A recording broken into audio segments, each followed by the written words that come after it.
Hare Krishna. Welcome to this episode of Articles of Vaishnava Acharyas. This is episode 4, and today we will be discussing or studying this article of it's titled Thakur Bhaktivinod, but I titled the lecture as The Glories of Thakur Bhaktivinod.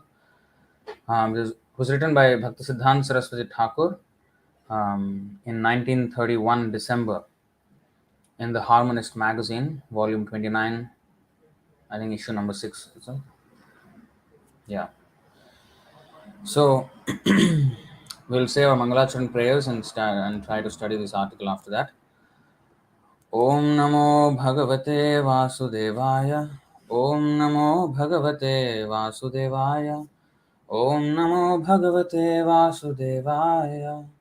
Om Ajnanatimirandhasya Jnananjanashalakaya Chakshurunmilitam Yena Tasmai Shri Gurave Namaha श्रीचैतन्यमनोभीष्टं स्थापितं येन भूतले स्वयं रूपः कदा मह्यं ददाति स्वपदान्तिकं वन्देऽहं श्रीगुरो श्रीयुतपदकमलं श्रीगुरुन् वैष्णवांश्च श्रीरूपं साग्रजातं सहगणरघुनाथान्वितं तं सजीवं साद्वैतं सावधूतं परिजनसहितं कृष्णचैतन्यदेवं श्रीराधा कृष्णपादान् सहगणललिता श्रीविशाखान्वितांश्च हे कृष्णकरुणा सिन्धो दीनबन्धो जगत्पते गोपेश गोपिकान्त राधाकान्त नमोऽस्तु ते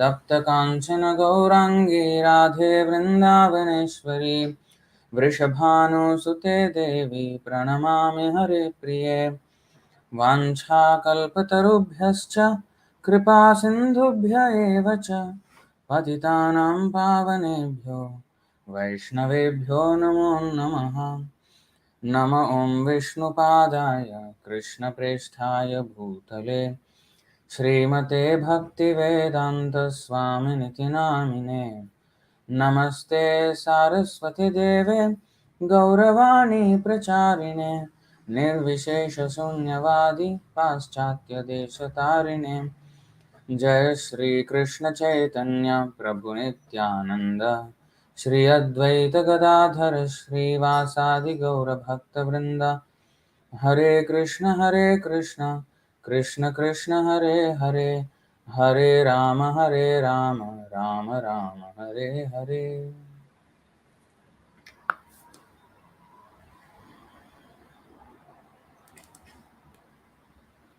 So today's subject of Articles by Vaishnava Acharyas, episode 4, is titled as Thakur Bhaktivinoda. This is a beautiful article written by Śrīla Bhaktisiddānta Sarasvatī Ṭhākura in the Harmonist Magazine in the year 1931. So let's read it. Very nicely explained here. I hope it's readable for you, the size of the text.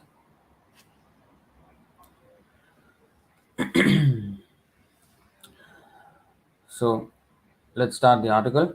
We avail of the opportunity offered by the anniversary celebrations of the advent of Thakur Bhaktivinoda to reflect on the right method of obtaining those benefits that have been made accessible to humanity by the grace of this great devotee of Krishna. So as you can see here, right at the onset, this article was written to commemorate the appearance day of Thakur Bhaktivinoda, and days like this give us an opportunity to reflect on the mission of such great acharyas,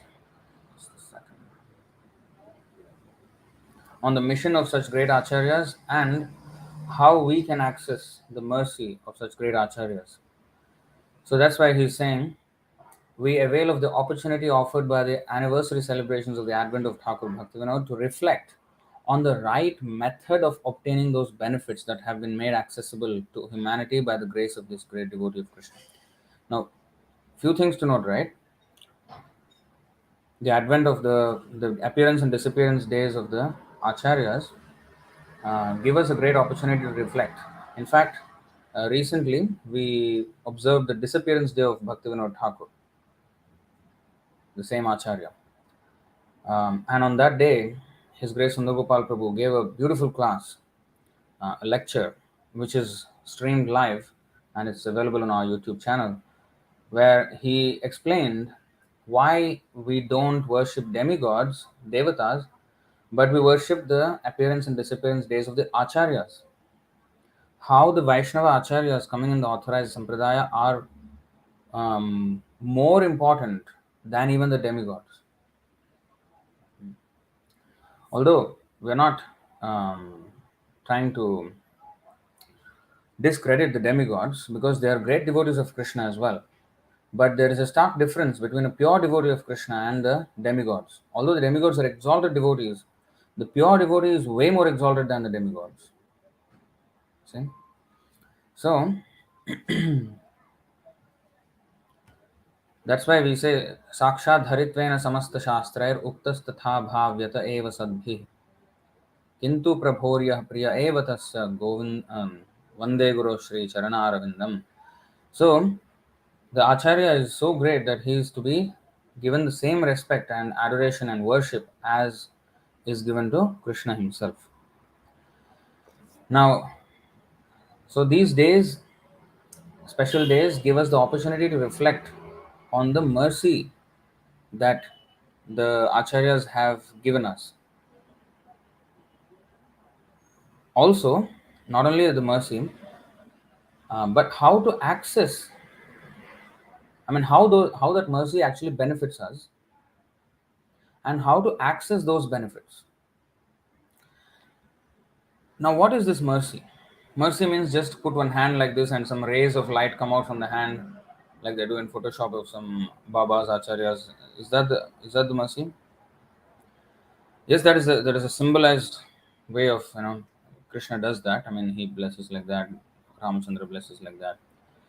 Yes, they do, but not that gesture itself is not the blessing.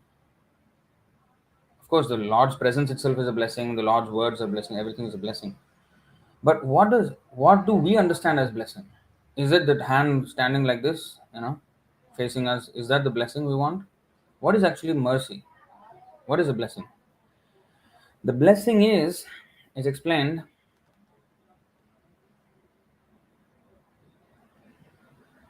Of course, we have that verse from Chaitanya Charitamrita which says, "Ei Brahmanda Brahmite Kono Bhagyavan Jeev Guru Krishna Prasade Paya Bhaktilata Bij."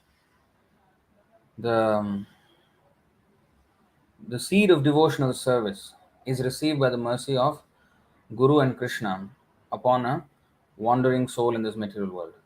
Now, what is this seed again? The mercy is likened to a seed here, seed of the creeper of devotion. Now, what does this seed contain?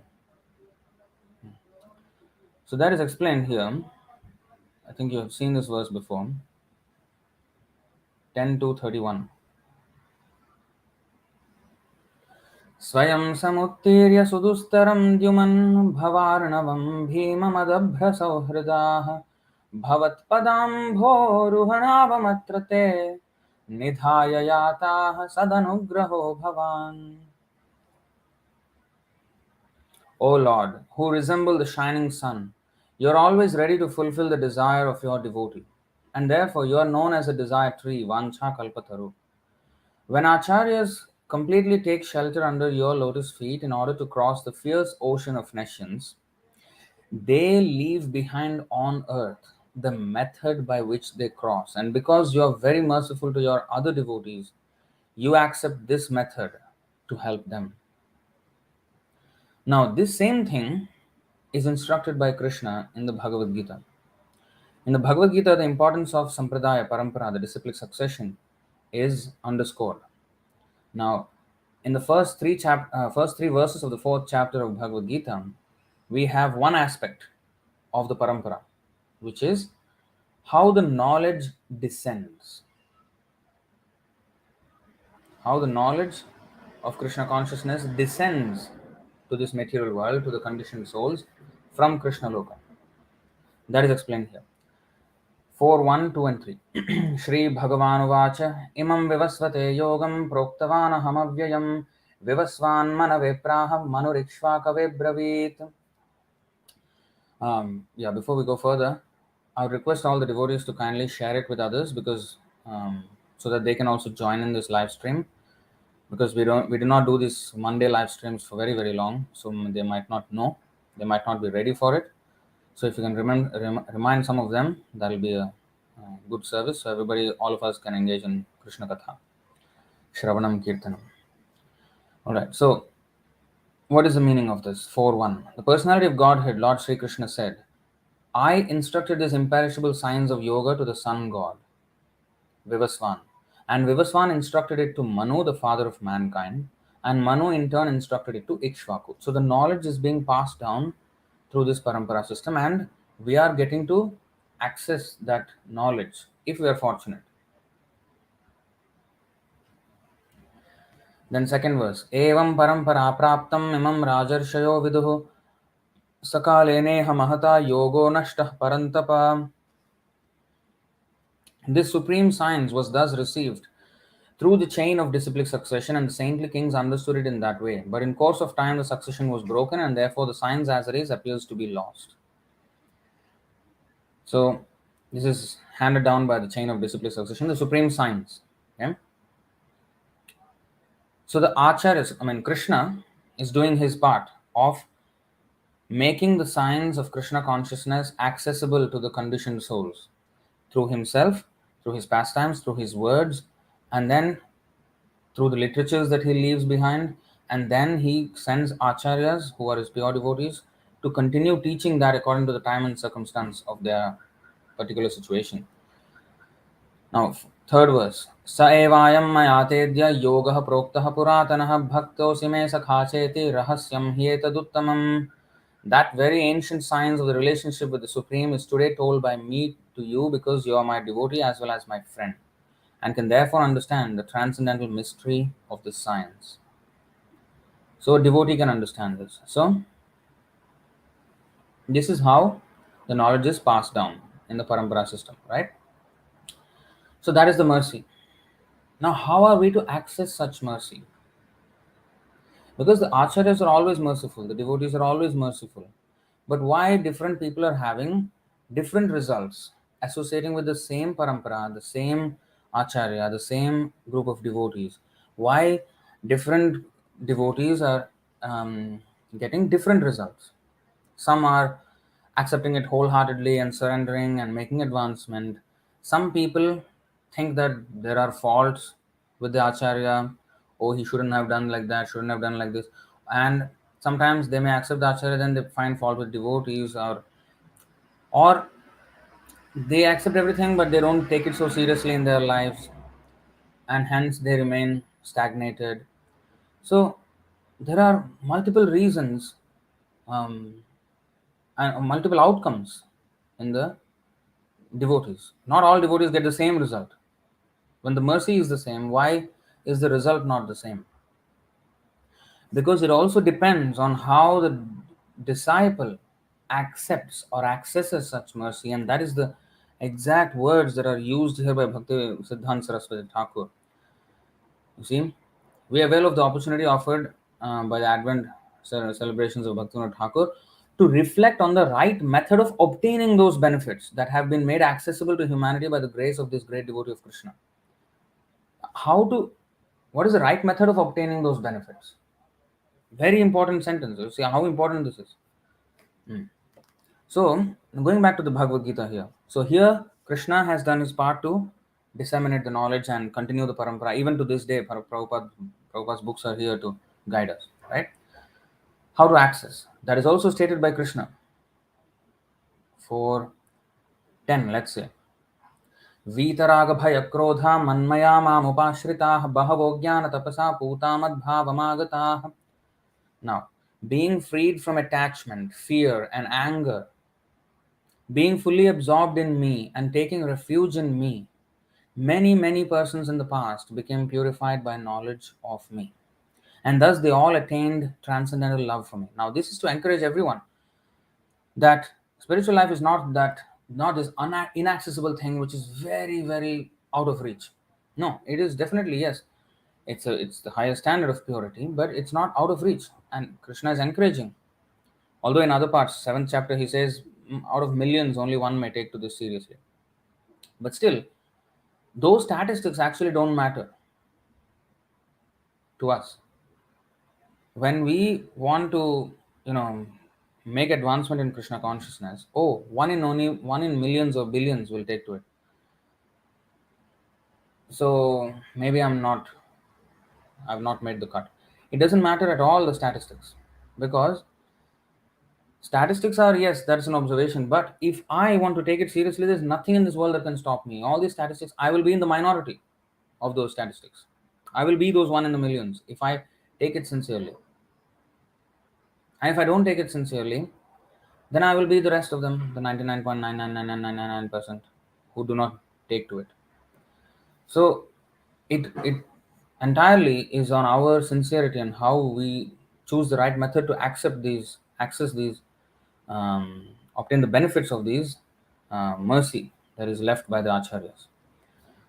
Now Krishna is saying many persons in the past have come to me, but how did they come? By being freed from attachment, fear, and anger. So all these materialistic tendencies, they have become freed from them and come back to him. Now, how did they get free from those things? So he will, of course, the whole Bhagavad Gita is about this. Now we're not going to study every single verse. So how we can exactly come out of this is stated, but the principle of accepting the spiritual master and how we should access, how the disciple should approach the spiritual master and how we should access the mercy afforded by the spiritual master is hints are given in this fourth chapter of Bhagavad Gita. Now this is the first one, 4:10. Okay, many people have done it by becoming freed from attachment, fear, and anger. Now, if we study that, being freed from attachment, that means if I um, okay, this is how I put it. So, if I want to accept the order of the spiritual master, what is keeping me from following his order? What is stopping me from following his order wholeheartedly? If I analyze, I'm holding on to many things. Those are attachments. So for the acharya, I have to give up everything, and this is where we fail. Being freed from attachment means, oh, okay, I understand that this is not my real family. Okay, if you did understand, if you do understand that this is not your real family, this is not your real home, this is not your. Are you prepared to completely give up everything and surrender to Krishna? Not yet, right? So that means the realization has not yet come. So, I mean, I'm saying this for myself as well. I mean, it's for every one of us. This is a lesson for all of us. Not just I'm pointing finger at you and oh, I'm liberated. No, I'm not. So, the attachment, we hold on to many things. Fear, we also fear. For example, Srila Prabhupada, when he went to America, he did not fear. He was thinking, no matter what happens, I'm going to fulfill. I'm going to at least try fulfilling. And even if I die, let me die trying to fulfill the order of my spiritual master. There was no fear. So, are we ready to fulfill the order of the spiritual master without attachment, without fear, and without anger? Why would we get angry at the spiritual master? Sometimes it may happen, especially if one is personally present in the personal association of spiritual master. It may happen sometimes. If we are not perfect, these will come out. And if you can see the accounts, I don't know if you have seen the series of videos which is called "Following Srila Prabhupada." You know, there some devotees explain their experiences, um, and one Mataji also was telling about her experience, because at one point, this was early in the early days, 67 or something, 68 or around that time. So there was this group of men who got initiated, the second initiation, but the ladies were not given on that day. So Prabhupada called all the men devotees, okay, said, okay, we will have an initiation, and initiated them as Brahmins. And then the ladies were like, why did Prabhupada have to do that? Why didn't he call us? Why is this partiality to the men and not us? And what is this? These things happen. And after some time, when Prabhupada came to know this, oh, okay, call them. Then he gave them second initiation. So, of course, it is not right for them to think like that. So, but the thing is, because of our conditioned nature, we fall back into these, you know, bad habits. So, anyway, so that is one thing. And sometimes we may have anger towards devotees, sometimes towards, I mean, others, anybody, anybody. So these things, and especially towards devotees, it's much more dangerous. When we have anger towards devotees, that's a telltale sign of a fall down that is to come. So we should be very, very careful and how we deal and how we understand the mercy of the devotees and how we understand the value of the association of devotees. So how much have we surrendered? How much have we become? Because anger means, in the following of the order of the spiritual master, you have to associate with other devotees to do it, right? You can't do it alone. You need association of devotees. Everybody needs association of devotees. Narottam Thakur says, Chhadiya Vaishnav Seva Nistar Paicha Keba. Who has attained the kingdom of God without associating with devotees? By giving up the association of devotees, who has attained? Nobody. So we have to associate with devotees. So, and then these things come out. There will be interpersonal problems, this and that, so many things. So here Krishna is giving us a hint, being freed from attachment, fear and anger, following the order of the spiritual master. Many, many persons have come back to me, he said. Now in the 15th verse, he says a little further. Many, many persons have come to me. Now he says, Evam gyatva kritam karma purvairapi mumukshubhihi kuru karmaiva tasmatvam purvaihi purvataram kritam. All the liberated souls in ancient times acted with this understanding of my transcendental nature. Therefore, you should perform your duty following in their footsteps. So they have understood Krishna very well and they have gotten liberation, and now you should perform your duty following in their footsteps. That's why we should follow the order of the spiritual master and tread the path that is left by the acharyas and the instructions by them. Now, this is one thing. Then, this is more on our side, how to accept.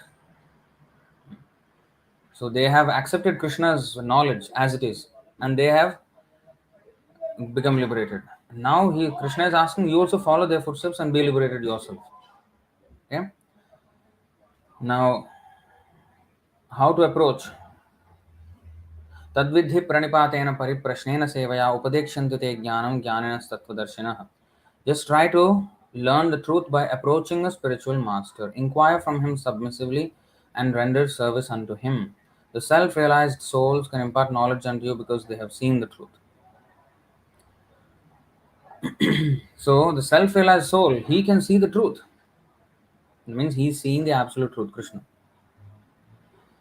And we have to approach him, inquire from him submissively and render service unto him. Now what if now Prabhupada has physically left? Whom we should approach? Well, those who are following his instructions. They are Shiksha Gurus. And even when Prabhupada was physically around, you can't directly approach Prabhupada so often.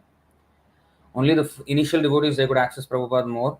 But after that, those who joined, they hardly once or twice they met.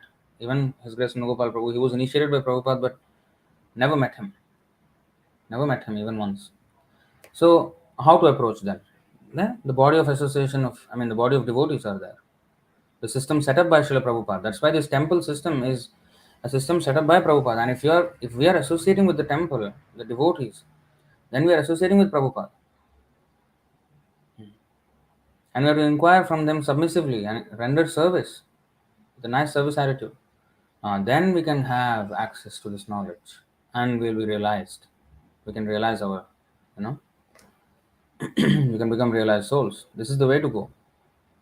And further it's mentioned how to do it. 439. Shraddhavallabhate jnanam tatparah samyatendriyah jnanam labdhva param shantim achirenadhigacchati.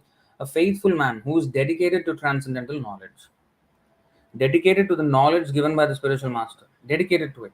That means not just reciting those verses and yeah, there is a beginning, but then also putting it into practice in our life, and if I and associating with other devotees and putting it all into practice. Then yes, that is called dedication. And who subdues his senses. That's the next. He's dedicated to the transcendental knowledge. He should be faithful, and he who subdues his senses. Not that okay, I understand.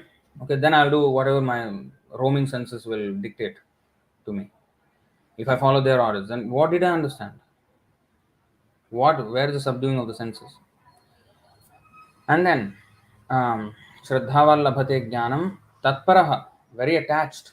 Yeah, this is dedicated to transcendental knowledge. Tatparaha means very attached to the transcendental knowledge. That means seeing everything through the eyes of the Shastra, through the eyes of the Guru Sadhu Shastra, and everything accepting that knowledge as the summum bonum, as the standard, as the gold standard of everything. Not that, yeah, the book says so, but practically take on your time and circumstance, we should do this. That's not called. This time and circumstance, what adjustment can be made, that is given by the spiritual master. We don't decide what to do according to time and circumstance. We are not the ones to decide, because we if we are given the choice, we will choose the worst thing. I mean, the least possible difficult thing to do, completely in our so-called comfort zone in the material life, as comfortable I can be in the material attachment, that I will choose. Oh, according to time, place, and circumstance, Prabhu. We are in Singapore. We are in it's difficult. It's easy to say that. Hmm? So therefore, how to push ourselves? How to actually um, take this as the standard? Like recently, for example, I mean, Nimanita Prabhu has done those Stree Dharma episodes. You know, women's duties. In Krishna consciousness. So we have also touched upon this topic where Srila Prabhupada says that girls should get married by the age of 16 max and men by the age of 24. Now I may not be able to follow entirely, right? Because I was not brought up in this. So maybe I've already crossed the age or whatever. But especially this is for girls by 16. So now it is like, oh, child marriage, child marriage, child marriage. They don't take it seriously. Hmm. This is one example. I mean, not just for women, even men. I mean, many things we don't take them as seriously as we should. Yeah, yeah, that's good for the books. That's for the olden times when Satya Yuga, that time. Now it's not possible. Why is it not possible? You see, in Singapore, I have told this before. In the registrar of Muslim marriages, ROMM, the girl can get married after her puberty. So there's a special provision even in Singapore for the Muslims because they stood for their religious codes. Now, it just, you know, requires a matter of standing up. And not just that, we're not even pushing for a legal um, legislation. No, we're not even pushing for it. At least the devotee should be convinced that this is the standard. Okay, if it is not immediately possible to legally change the laws or whatever, at least 18, 19. I mean, this is one of the many, many aspects. I'm just telling. But these things are not taken seriously. You know and many things like that, I mean, they're not taken seriously.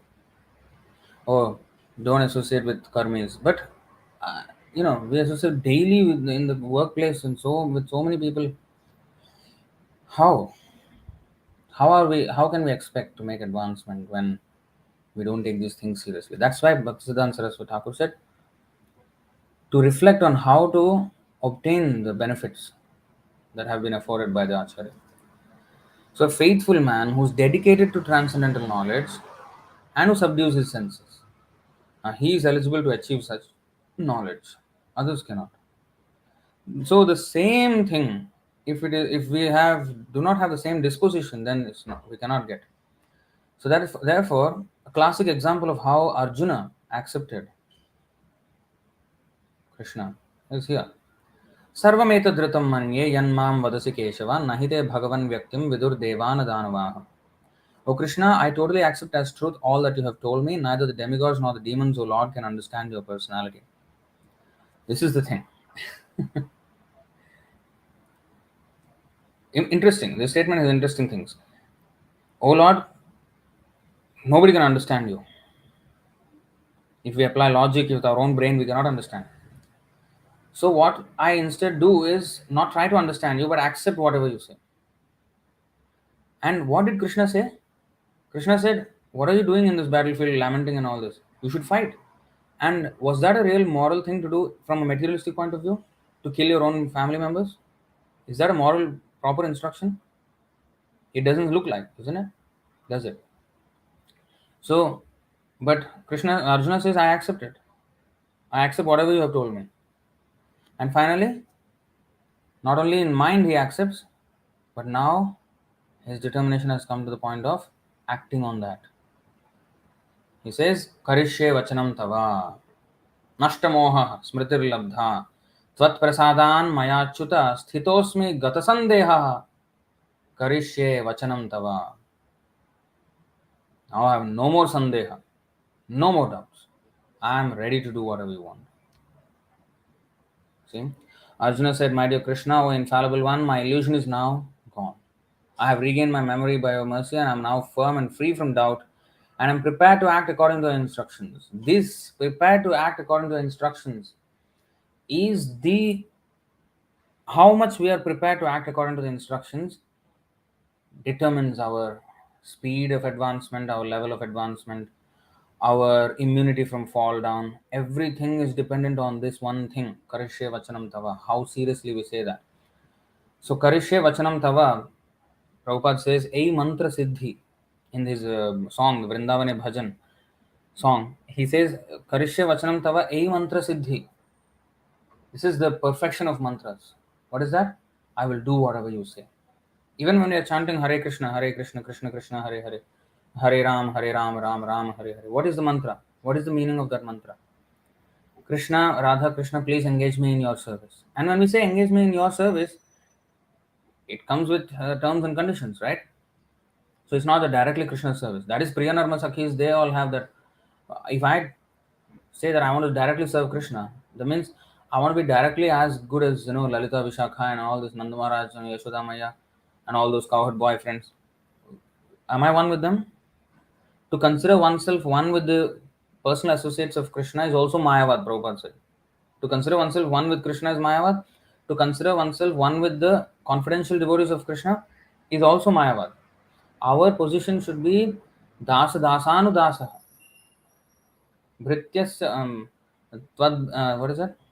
Majjanmanah phalamidam madukaita bhare.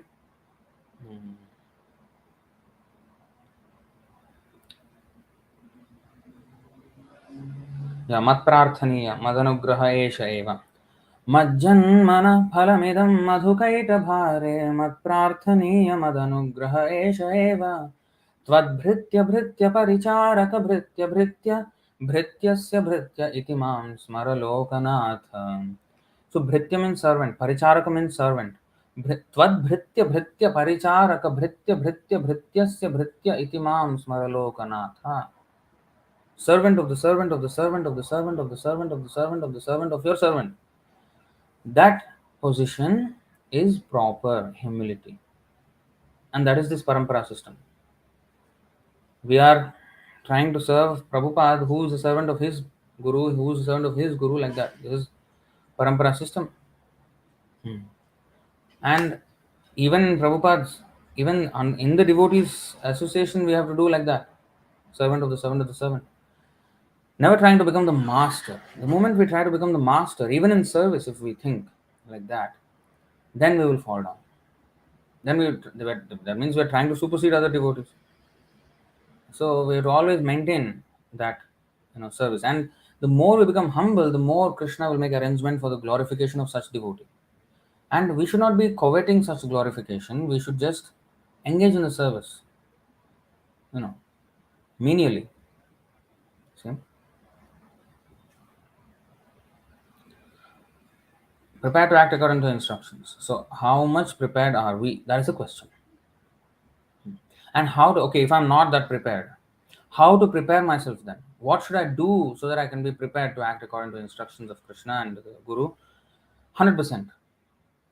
So that is the subject that Bhaktisiddānta Sarasvatī Ṭhākura is alluding to. We avail of the opportunity offered by the anniversary celebrations of the advent of Thakur Bhaktivinoda to reflect on the right method of obtaining those benefits that have been made accessible to humanity by the grace of this great devotee of Krishna. Just 1 second. I'll just go to one more verse and then come back and then we'll continue the reading. So here 7:7:30:31. गुरु शुश्रूषया भक्त्या सर्वलब्धार्पणेन च संगेन साधु भक्तानाम् ईश्वराराधनेन च श्रद्धया तत्कथायां च कीर्तनैर्गुणकर्मणां तत्पादाम्बुरुहध्यानात् तल्लिङ्गेक्षार्हणादिभिः. One must accept the bona fide spiritual master and render service unto him with great devotion and faith.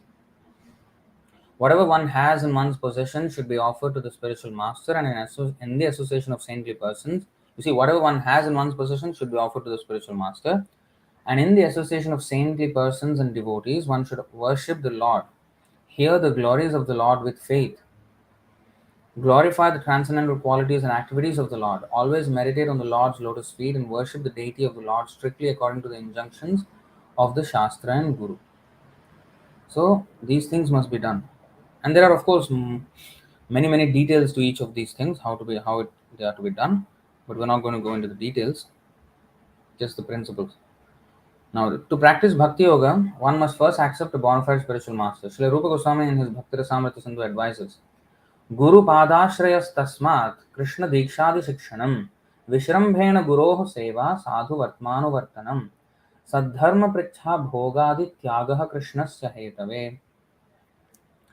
I think it's not fully explained here. You can go and actually read this. It's very important, but I'm just going to skim through this. A disciple should serve the spiritual master as a menial servant, and whatever he has in his possession should be dedicated to the spiritual master. Now, regarding this, there was one new beautiful quote that was shared today in the WhatsApp group, right? 1 second.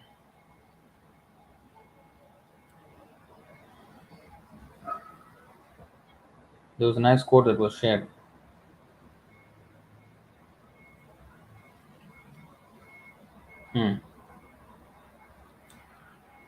Do not be diminished in your enthusiasm. You should always think of yourself that you are sold to Krishna as a slave. And that is the only way to get relief of the slavery of Maya. I hope you will understand me rightly and do the needful. May Krishna help you always. So, we should become a slave of Krishna. Then, that is the only way to come out of the slavery of Maya. Otherwise, if we choose not to become a slave of Krishna, then we are already a slave of Maya, but because of Maya, because of the illusion, we think, I'm not a slave, I'm choosing my own decisions, I'm making my own calls, I'm living life on my terms. It doesn't work like that. My terms don't work. I'm sorry. Krishna's terms work and Maya's terms work. That's it. Maya's terms work according to Krishna's terms. And if I choose not to become a servant of Krishna, slave of Krishna, not just servant. Servant means slave. Okay. Now the Western kind of ideas, slave mentality, Yes. Well, you are already a slave of Maya. So we have to become slave of Krishna, slave of the devotees. It's actually a good thing. It's not a bad thing. Don't be brainwashed by Western ideas. They're not. They're all demonic ideas. So don't be too brainwashed by those ideas. We have to hear from the Shastra. We have to become slave of Krishna and the devotees. Krishna Diksha, the Shikshanam, we should Guru Padashra, we have to take shelter of this lotus feet of spiritual master. And of course, so many details are there how to become a proper disciple. Krishna Diksha, the Shikshanam. So we have to take Diksha and we have to take Shiksha, knowledge, and take initiation. Vishrambhena Guru Seva, with great respect we have to serve the instructions of the Guru. Sadhu Vartmanu Vartanam. Sadhu Vartma means the path treaded by the sadhus. We have to follow that path. Sadharma Prichha, we have to inquire about our Krishna consciousness. Confidentially, we have to inquire from those devotees, especially from the Guru. If in the absence of the Diksha Guru, the Shiksha Guru, we have to inquire. So, how I can advance? Bhogad tyagaha krishnasya hetave. And we have to accept and reject things only for the sake of Krishna. If Krishna doesn't want certain thing, I have to give up that, even if I want it personally. And if Krishna wants certain thing, I have to accept it even if I do not want it personally. Do not like to. So these things are there. Thakur Bhaktivinoda has been specifically kind to those unfortunate persons who are engrossed in mental speculation of all kinds. Specifically kind to those unfortunate persons. This is the prevalent malady of the present age. The other acharyas who appeared before Thakur Bhaktivinoda did not address their discourses so directly to the empiric thinkers. They had been more merciful to those who are naturally disposed to listen to discourses on the Absolute without being dissuaded by the specious arguments of avowed opponents of Godhead. Specious means um, it's like with an ill motive. Let's see definition of specious. If you are reading anything of Bhaktisiddānta Sarasvatī Ṭhākura, you should have a dictionary beside you. Now Google is dictionary. Okay, specious is superficially plausible but actually wrong. Very nice word. Misleading in appearance, especially misleadingly attractive. Superficially plausible but actually wrong. So this is the thing. The specious arguments of avowed opponents of Godhead.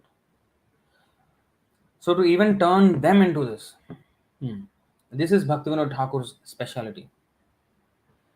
See, let's read that line again. The other acharyas who appeared before Thakur Bhaktivinoda did not address their discourses so directly to the empiric thinkers. They had been more merciful to those who are naturally disposed to listen to discourses in the Absolute without being dissuaded by the specious arguments of avowed opponents of Godhead. They are avowed opponents. I mean, they have taken a vow to be against the teachings of Krishna. You know, so that kind of people they just avoided. In fact, a preacher should avoid, right? That's what we learn. The envious, we neglect them and teach those who are innocent. But Bhaktivinoda Thakur went all the way.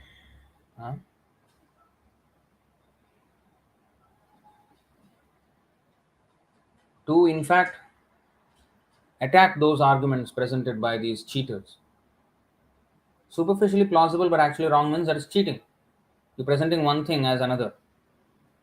Right? So that is cheating. So these cheaters Bhaktivinoda Thakur has exposed. And usually, okay, let's see this instruction. There are a few instructions, but I'll just take one for the sake of saving time. 1867. See, here it is said, Idam te nātapaskāya nābhaktāya kadāchana nachāshushrushave vāchyam nachamam yobhyasuyati. This confidential knowledge may never be explained to those who are not austere or devoted or engaged in devotional service, not to one who is envious of me. So, only those who are more favorable. But to address those who are not even favorable, that Krishna said, don't disturb those people who are materialistic. Don't agitate their minds, right? In the third chapter, 26th and 29th verses, he says that. But a devotee is so merciful that he may slightly transgress that order of Krishna and actually reach out to the people who are downtrodden. Now, this reaching out may be misinterpreted by many people, especially nowadays. In ISKCON, there are some people who are giving motivational speeches, nothing connected to Krishna consciousness. And till today, people are still commenting on that Gaur Gopal's videos that I did 3 or 4 years ago.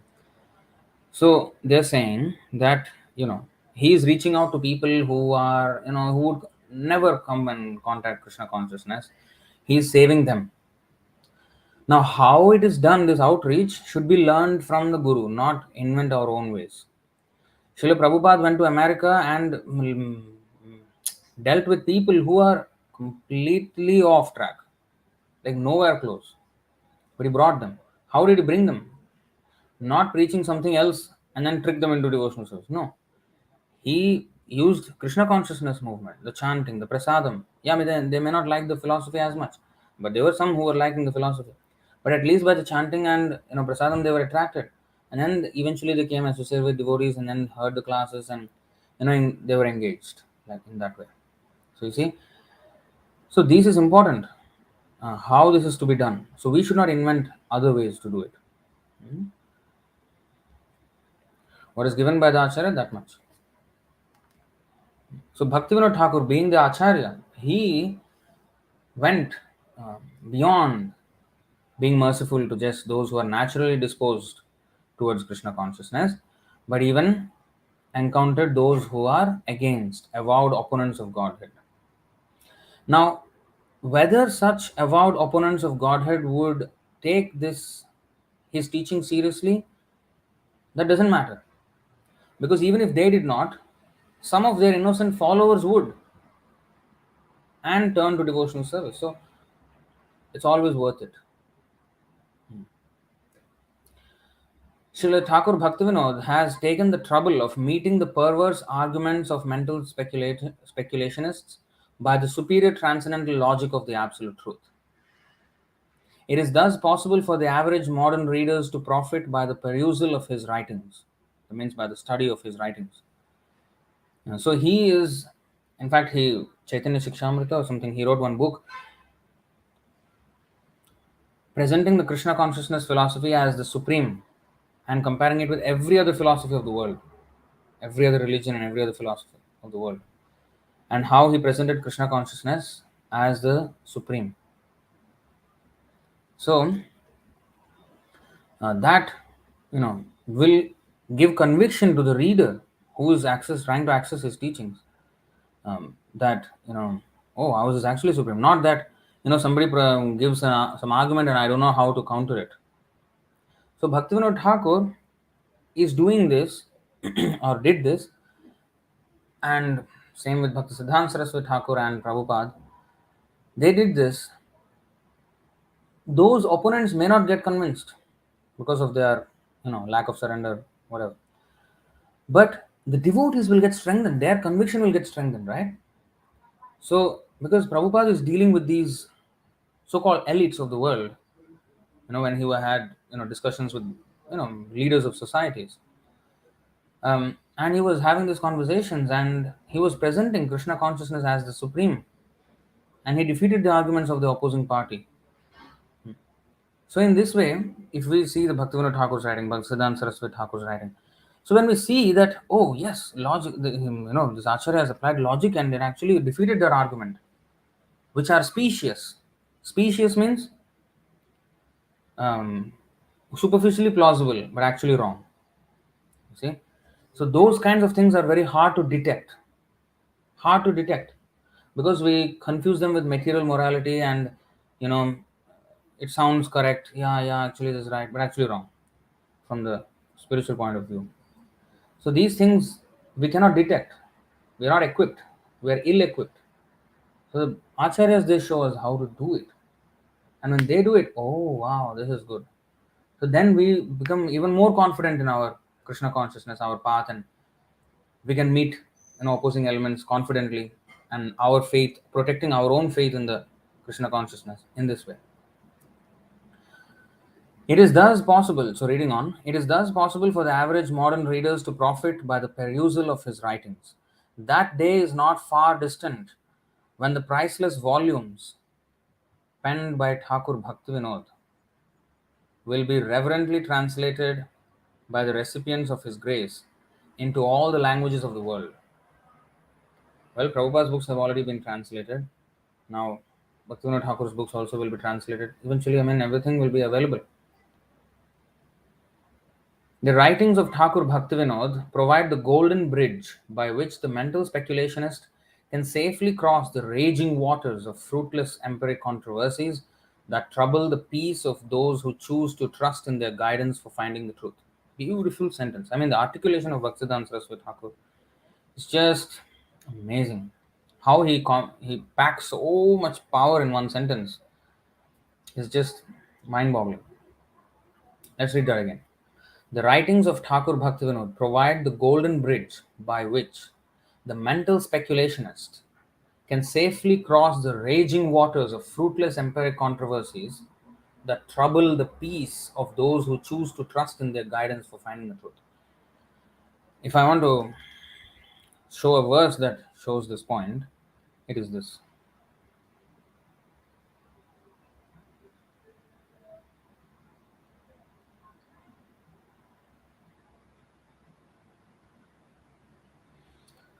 Chaitanya Charitamrita Adilila, Chapter 2, Text 1. Shri Chaitanya Prabhum Vande Balopi Yadanugrahat Tarennānāmatagraha Vyaptam Siddhanta Sagaram. I offer my obeisances to Sri Chaitanya Mahaprabhu, by whose mercy even an ignorant child can swim across the ocean of conclusive truth, which is full of the crocodiles of various theories. Graha. Graha means crocodile, Graha means sharks, anything that captures and eats you. So, these raging waters, which are not only turbulent, the water itself is turbulent, and also we have these dangerous creatures lurking within.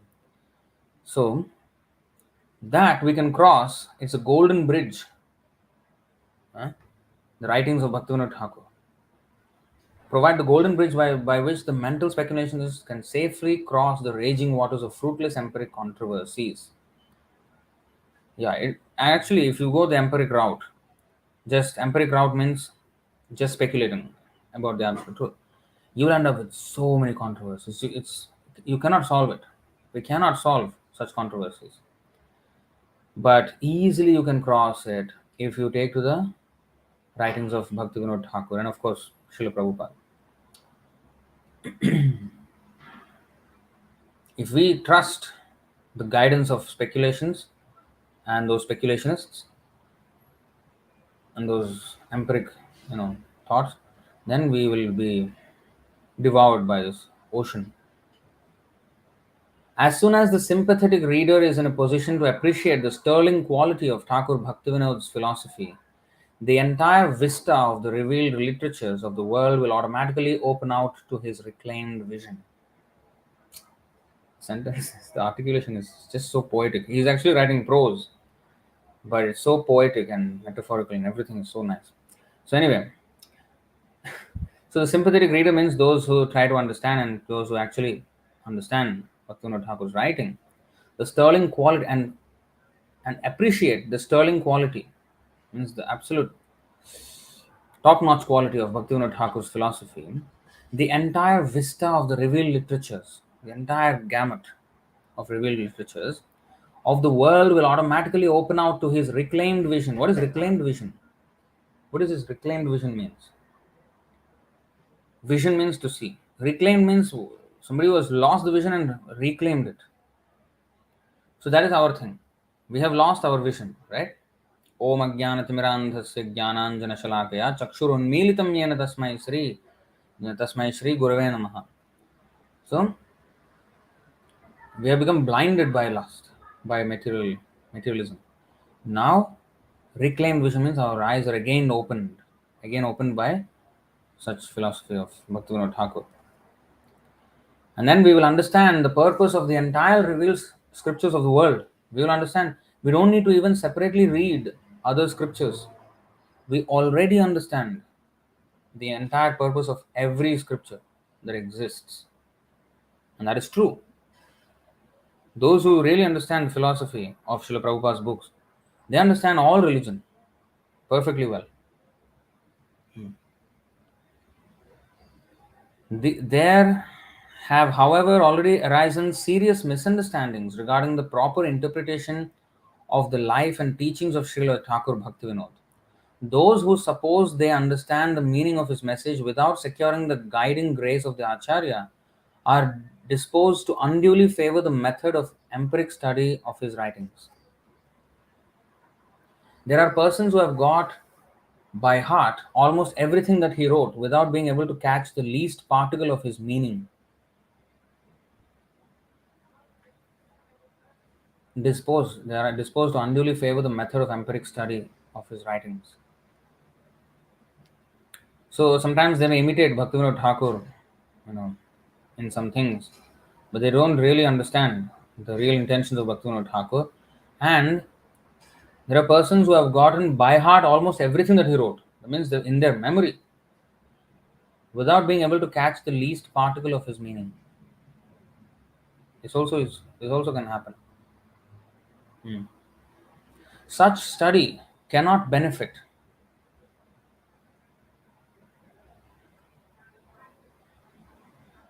Such study cannot benefit those who are not prepared to act up to the instructions lucidly conveyed by his words. This is the thing. So sometimes we think that when I read Prabhupada's books, it is written in English. I know English very well. I can understand. We think we do. But we may actually come to a very different conclusion than what Prabhupada intended if we're not prepared to act up to the instructions. Karishya vachanam tava. Exactly the same point it comes back to. If we're not prepared to act up to the instructions lucidly conveyed by his words, lucidly means very clearly, there is no honest chance of missing the warnings of Thakur Bhaktivinoda. That means he has warned so many times. What warned of what? How Maya will capture us even when we are trying to advance in Krishna consciousness. How we have to be warned of the forewarned about how Maya actually comes. Those, therefore, who are misled by the perusal of his writings are led astray by their own obstinate perversity in sticking to the empiric course which they prefer to cherish against his explicit warnings. I don't know if one can understand his English, but this is so, power packed sentences, very, very, really reflect upon these things. So, anyway, let's read that again. There is no honest chance of missing the warnings of Thakur Bhaktivinoda. Those, therefore, who are misled by the perusal of his writings, who are misled by the study of his writings, are led astray by their own obstinate perversity in sticking to the empiric course which they prefer to cherish against his explicit warnings. So he has explicitly warned against the speculative methods, but sometimes they try to understand Bhaktivinoda Ṭhākura in a speculative mood. You see, speculative mood. So that will not help them. Let these unfortunate persons look more carefully into their own hearts for the cause of their misfortunes. The personal service of the this is another thing. Let these unfortunate persons look more carefully into their own hearts for the cause of their misfortunes. Now, when we find certain faults or anything, or have a different idea from what Srila Prabhupada has given us, what the spiritual master has given us, it is not because we are a little too smart, or it's not that we are actually smarter or we know how to do these things. No. When we are differing in the opinion, we have to understand that it is only because of some shortcoming and we have to introspect. That's why it says, let these unfortunate persons look more carefully into their own hearts for the cause of their misfortunes. And that introspection has to be done. There is fault. A person who is full of faults will see the whole world full of faults. A person who is actually good will see the whole world as good. And of course, it's not that he's naive. He knows what is bad and what is good. Um, but he sees the good in the sense that, for example, a person may have, everybody has some good qualities, some bad qualities. Now, he knows this person has bad qualities and this, but he also has these good qualities. Okay, let me engage them in Krishna's service, and eventually those bad qualities will, you know, um, be corrected by the engagement in devotional service. Tasmat kenapyupayena manah Krishna niveshayet. So somehow or other, if their attention is brought to Krishna, and then eventually by such absorption in Krishna consciousness, the purification will happen, and they will come to the proper standard. So he sees the good, whereas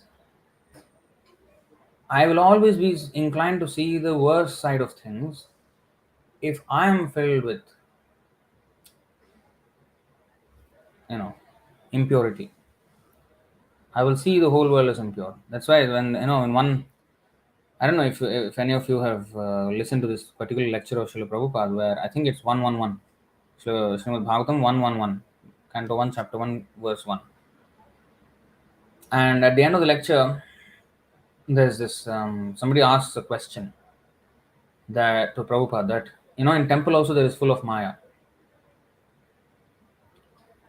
Then Prabhupada said, okay, then show me where there's no Maya, we will go there. Everybody in the audience, everybody was laughing, and so loudly they were laughing for so long. From that, you can understand that there must have been a person in that assembly there who must have been a constant pinprick and was always finding faults. And when Prabhupada came finally to that place, because he was traveling now, and finally he asked Prabhupada this question in front of everyone, and he got nicely roasted by Srila Prabhupada.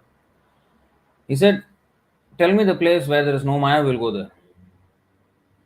Then he explained further, when after everybody was laughing and laughing and laughing, then when they calmed down a bit, then he said, see, a temple is not in Maya.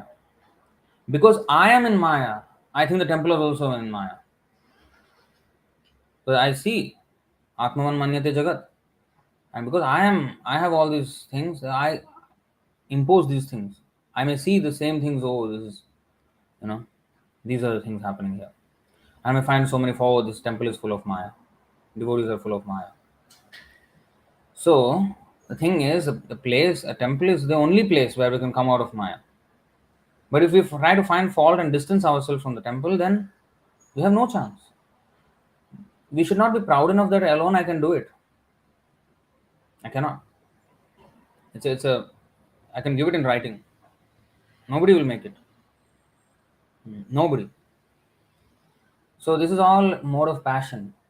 This separatist mentality, mode of passion and mode of ignorance. So we need to know how to become humble. We should learn from those people who have sustained, who have remained in Krishna consciousness for a long time, because they have been through all the situations that we are currently facing or are yet to face or we have faced. They have been through all these things, and therefore we should take guidance from them how to advance in Krishna consciousness. And introspect, always introspect. Use that fault finding nature to find faults with ourselves.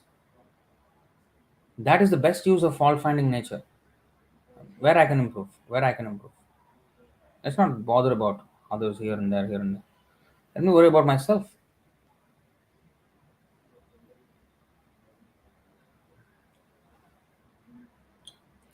The personal service of the pure devotee is essential for understanding the spiritual meaning of the words of Thakur Bhaktivinoda. The personal service of the pure devotee is essential for understanding the spiritual meaning of the words of Thakur Bhaktivinoda. Without service, just by, oh yes, I have read, I'm intelligent, I can understand, yeah, I got it. No. Personally serve. The editor of this journal, originally started by Thakur Bhaktivinoda, has been trying to draw the attention of all followers of Thakur Bhaktivinoda to this all important point of his teachings. The editor of this journal is who? Bhaktisiddānta Sarasvatī Ṭhākura. He is referring to himself, but he addressed himself as in the third person. The editor of this journal, originally started by Thakur Bhaktivinoda, has been trying to draw the attention of all followers of Thakur Bhaktivinoda to this all important point of his teachings. It is not necessary to try to place ourselves on a footing of equality with Thakur Bhaktivinoda.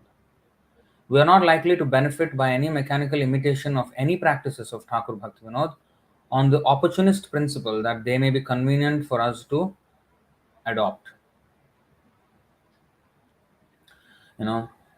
Mechanical imitation means, oh, Bhaktivinoda Thakur did this, I also will do. Oh, Bhaktivinoda Thakur was a court judge. Oh, I also will work. See, he also doing karmi job, I will also do karmi job. Or, he has a family, he married twice, I will also marry twice. He married, he has children, he's living in the house, I also can be grihastha. Why should I be a brahmachari? Well, his son is a brahmachari, Bhaktivinoda Bhaktisiddānta Sarasvatī Ṭhākura. So, Just because he did it, it's not that we immediately do it because he did it. We should take his instructions. This is anukarana, anusharana, right? Yes, he showed the example of how to be a grihastha, but it's not that because Bhaktivinoda Thakur is grihastha, I also can be grihastha. That's not the point. Bhaktivinoda Thakur could well be a brahmachari and could have well, remained without any marriage. He is more than capable. He is a pure devotee. But why devotees do certain things? That is in Krishna, between them and Krishna, right? We are nobody to comment. But we have to take their instructions. Now, a classic example. Now, Rishabdev. Now, we are actually in the Bhagavatam, we are currently reading the teachings of Rishabdev to his sons, right? In fifth canto, fifth chapter. Very important instructions, and Prabhupada quoted them many times. Now, if you see the setting of those instructions, he is teaching heavy detachment, but he's teaching to 100 sons of his. People will say like this: he enjoyed himself and nicely had 100 children. That means how much enjoyment he had with his wife, and now he's talking about detachment. Where is the achar? Why is only speaking those things? Why his activity is something else? He's attached completely, and he's speaking about detachment. What is this? Easy to comment, right? Then can anyone like Rishabdev leave everything and go? And like a Avadut, you know? Even if one has children, if he is really attached, can he actually speak about detachment? No. Because we can only speak about our level of realization. So now we cannot immediately comment like that. That is offensive. Because actually sex is not bad if it can be used in Krishna consciousness. So he instructed all his children in Krishna consciousness, and how much they take to it, that's another thing. He instructed, that is his part. And he did it. So we should not immediately, enthusiastically imitate Bhaktivinoda Thakur. Oh, he did a karmi job, I also will do a karmi job. Array, can you remain as pure as Bhaktivinoda Thakur while doing a karmi job? I don't think so. I can. I don't think I can. So it, we should not quote the example of an acharya to justify what fault we have. We should say that yes, I am now, even if I'm stuck at work and that kind of life, I should say that yes, I'm caught up in this Maya Jal, Karma Bandha fast. So I should, I need the mercy of devotees to come out of it. So in that way, if I humbly approach it, that will be a far superior position than saying that, oh, it's okay, I can do this because Bhaktivinoda Thakur did it, no? I can also do it. Why did he do it? Means I also can do it. Okay, then he went back. He went back to Godhead. Can you also go back? Huh. So it's like saying Krishna danced with girls. I can also dance, but he lifted Govardhan hill. Can I lift? I can't. So so imitation is not good. That's why he's saying here it is not necessary to place to try to place ourselves on a footing of equality with Thakur Bhaktivinoda. We are not likely to benefit by any mechanical imitation of any practices of Thakur Bhaktivinoda on the opportunist principle that they may be convenient for us to adopt. The Guru is not an erring mortal. An erring mortal means a ordinary conditioned soul who is subject to mistakes. He's not. He's not an erring mortal whose activities can be understood by the fallible reason of unreclaimed humanity. Beautiful. I mean, the words of Bhaktisiddānta Sarasvatī Ṭhākura are like piercing. So you see, he's not an erring mortal whose activities can be understood by the fallible reasoning or reason of unreclaimed humanity. What is unreclaimed humanity? Humanity which has not been reclaimed by the acharya in Krishna consciousness. Those who are reclaimed means Krishna actually comes here to reclaim us to, to the spiritual world, right? So unreclaimed humanity means those who are not yet devotees. So they have fallible reasoning, and those who have their vision reclaimed by the mercy of the acharya, their reasoning is infallible. So, unreclaimed humanity. A guru is not an erring mortal, though whose activities can be understood by the fallible reason of unreclaimed. Jar Vakya, what is that? Prabhupada said that Vaishnavar Kriya Mudra Vijnana Bujhaya. The actual verse is slightly different, but the meaning is the same. Prabhupada shortened it so that it is easy to quote. Yar Vakya Chitte, what is that? Okay, let me actually search.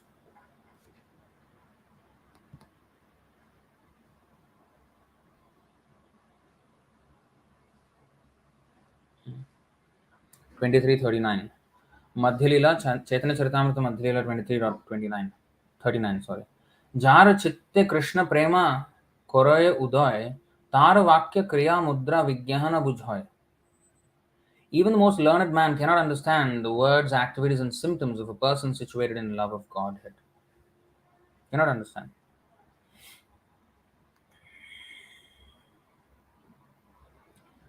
There is an eternally impassable line of demarcation between the Savior and the saved. Eternally impassable line of demarcation. That means the Nitya Siddha and the Nitya Buddha, eternal impassable line of demarcation between the Savior and the saved. Those who are really saved can alone know this.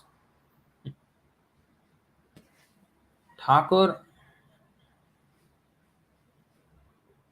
Bhaktivinoda belongs to the category of the spiritual world teachers who eternally occupy the superior position of the Savior, of the Nitya Siddha.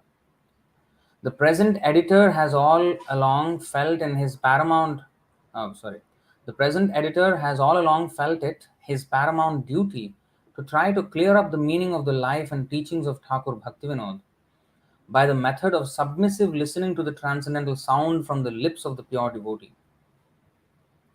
The Guru who realizes the transcendental meaning of all sounds is in a position to serve the Absolute by the direction of the Absolute conveyed through every sound.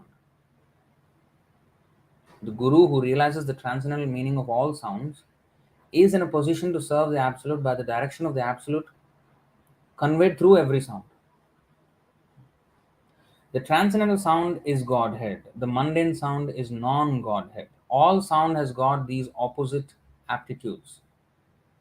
All sound reveals its divine face to the devotee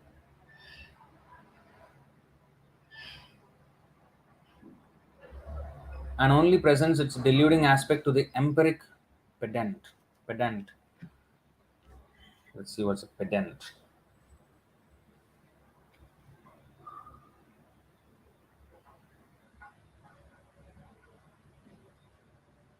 Pedant. Okay, pedant. Okay, sorry. Pedant. A person who is excessively concerned with minor details and rules or with displaying academic learning. Purist, dogmatist, literalist, sorry. Quibbler, hair splitter, fault finder. These are all synonyms. So pedant means excessively concerned with minor details, but he can be a very irritating personality. Well, let's see what is. All sound reveals its divine face to the devotee and only presents its deluding aspect to the empiric pedant. Now, let's see this. Let's try to understand this. All sound, whether it's transcendental sound or mundane sound, all sound reveals its divine face to the devotee and only presents its deluding aspect to the empiric pedant. Now, the empiric pedant, because he speculates, this is minor, minor, very minute things he will try to observe and try to speculate. He will not actually attain. Now, even transcendental sound, this is interesting. For the devotee, the transcendental sound and the mundane sound reveals its divine face to the devotee. And both the transcendental and the mundane sound presents its deluding aspect to the empiric pedant. Now, classic example, Bhagavad Gita is a transcendental sound. But for the empiric philosophers, for the empiric speculators, it shows its deluding aspect. So they actually can't surrender to Krishna. Also, although that is the very message, the crux of Bhagavad Gita, the very base of Bhagavad Gita is to surrender to Krishna. Arjuna was not surrendering; he was doing whatever he wants, And then Krishna made him to surrender to his instructions, and that's the whole point of Bhagavad Gita. And they somehow missed the most obvious point from the discussion, and they come out with some other meanings. So they're deluded even by the transcendental sound. Whereas the devotee, even mundane sound reveals its divine face. How? How mundane sound can reveal its divine face? For example, in the Srimad Bhagavatam, there are the descriptions of the 24 gurus, right? Let's see.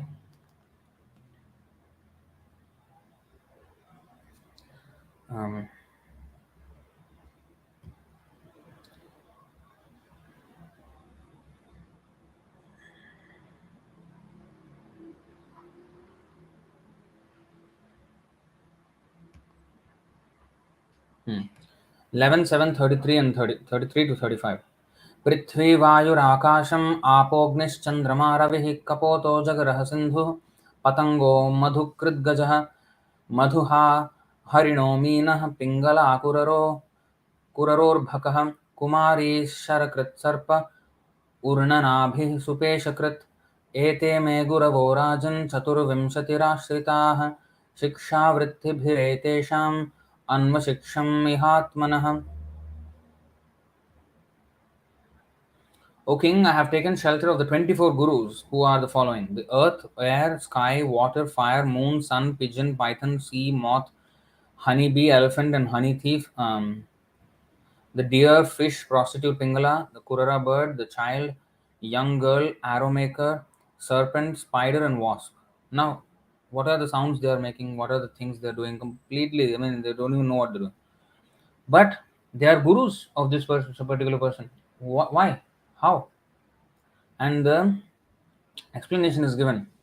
I think it's 11:9:36, if I'm not wrong.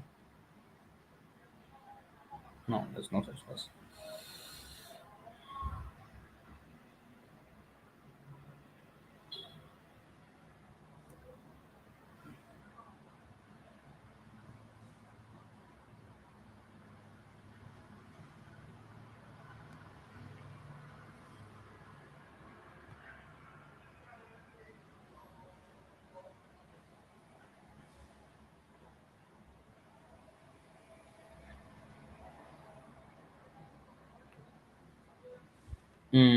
Yes. 11:9:31. This is the verse. न ह्येकस्मात् गुरोर्ज्ञानं सुस्थिरं स्यात् सुपुष्कलं ब्रह्मैतद् अद्वितीयं वै गीयते बहुधर्षिभिः. Although the Absolute Truth is one without a second, the sages have described him in many different ways. Therefore, one may not be able to acquire very firm or complete understanding from one spiritual master. Now, this is very, very opposite conclusion from what we have heard. We have to have only one spiritual master, and not hear from many people. In fact, there is a verse against that. I'll show you that verse first. 7, 13, 8 of Srimad Bhagavatam. न शिष्यान् अनुबध्नीत ग्रंथान् नैवाभ्यसेत् बहून् न व्याख्याम् उपयुञ्जीत नारम्भान् आरभेत् क्वचित्. A sannyasi must not present allurements of material benefits to gather many disciples, nor should he unnecessarily read many books or give discourses as a means of livelihood. He must never attempt to increase material opulences unnecessarily, especially this Granthan Naivabhyaset Bahun. You should not unnecessarily read many books. And then it's even more clearly stated in this verse of Chaitanya Charitamrita, Adilila, chapter 16, text 11. बहुशास्त्रे बहुवाक्ये चित्ते भ्रम होय साध्य साधन श्रेष्ठ ना होय निश्चय. If one becomes a bookworm, reading many books and scriptures and hearing many commentaries and the instructions of many men, this will produce doubt within his heart. One cannot in this way ascertain the real goal of life. See? Opposite, right? But in the today, I mean this verse 11:9:31, it is said, one may not be able to acquire very firm or complete understanding from one spiritual master. Now, this is explained elaborately by the Sridhar Swami, Jiva Goswami, and Vishwanath Chakravarti Ṭhākura, and I think Bhaktisiddānta also. No, these three gurus. Elaborate descriptions are stated, and we will profit from this, especially Jiva Goswami. He says, Srila Jiva Goswami comments, you can go and read up this purport for your own reading. I have read this before in a few times in classes, but I'll just read this part. You see, Srila Jiva Goswami comments as follows on this verse. Since it is commonly understood that one is to accept a single spiritual master, why is it recommended? And okay, let's see that instruction also before we come here. CC Adi 1.35. मंत्र गुरु are जत शिक्षा गुरु गण ताहार चरण आगे कोरिये वंदन. I first of all offer my respectful obeisances at the lotus feet of my initiating spiritual master and all my instructing spiritual masters, singular and plural. Srila Jiva Goswami in his thesis of Bhakti Sandarbha 202 has stated that uncontaminated devotional service is the objective of pure Vaishnavas. Okay.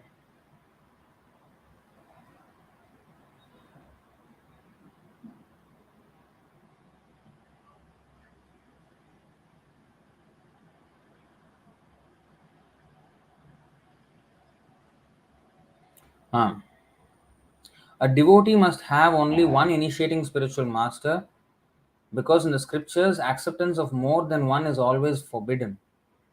There is no limit, however, to the number of instructing spiritual masters one may accept. See? So there has to be only one initiating guru. So, and now coming back here, in this purport, Srila Jiva Goswami comments as follows on this verse. Since it is commonly understood that one is to accept a single spiritual master, why is it recommended that one learn from many so-called spiritual masters appearing in the forms of ordinary material objects? The explanation is that one's worshipable spiritual master will instruct one in many departments of knowledge. He does not only speak about one department of knowledge, which is spiritual, Krishna consciousness, and nothing else. No, because the material world is also Krishna's energy, and the workings of the material world is also Krishna's energy, and we should know how Maya works and how we have to keep ourselves how to say aloof from her allurements. So we have to know how Maya comes and how Maya works. So since it is commonly understood that one is to accept a single spiritual master, why is it recommended? Okay. The explanation is that one's worshipable spiritual master will instruct one in many departments of knowledge by giving lessons gleaned from ordinary objects. As recommended by the Brahmana Avadhuta, one can strengthen the teachings received from one's acharya and avoid transgressing his orders by observing ordinary things in nature. Let's read that again. As recommended by the Brahmana Avadhuta, one can strengthen the teachings received from one's acharya and avoid transgressing his orders by observing ordinary things in nature. Very important. Now, today's subject matter is in the very onset of the article, Bhaktivinoda Ṭhākura, Bhaktisiddānta Sarasvatī Ṭhākura says, let's reflect on the method of how to obtain benefit from the mercy that was given in the form of teachings by Bhaktivinoda Ṭhākura. So here, the same point. One can strengthen the teachings received from one's acharya and avoid transgressing his orders by observing ordinary things in nature. One should not mechanically receive the teachings of one's guru. The disciple should be thoughtful and with his own intelligence realize in practice what he has heard from his spiritual master by observing the world around him.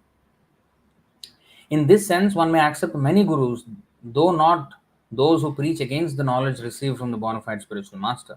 In other words, one should not hear from persons like the atheist Kapila. So, that means he learns the knowledge from spiritual master and he sees the world through Guru Sadhu Shastra, and whatever he sees, it will reflect again messages of Krishna consciousness to him. For example, the purport itself here. One second. Yes.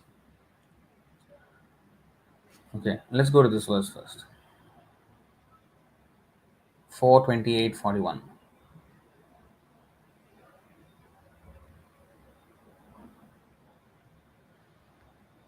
साक्षात् भगवतोक्तेन गुरुणा हरिणा नृपा विशुद्धज्ञानदीपेन स्फुरता विश्वतोमुखम्.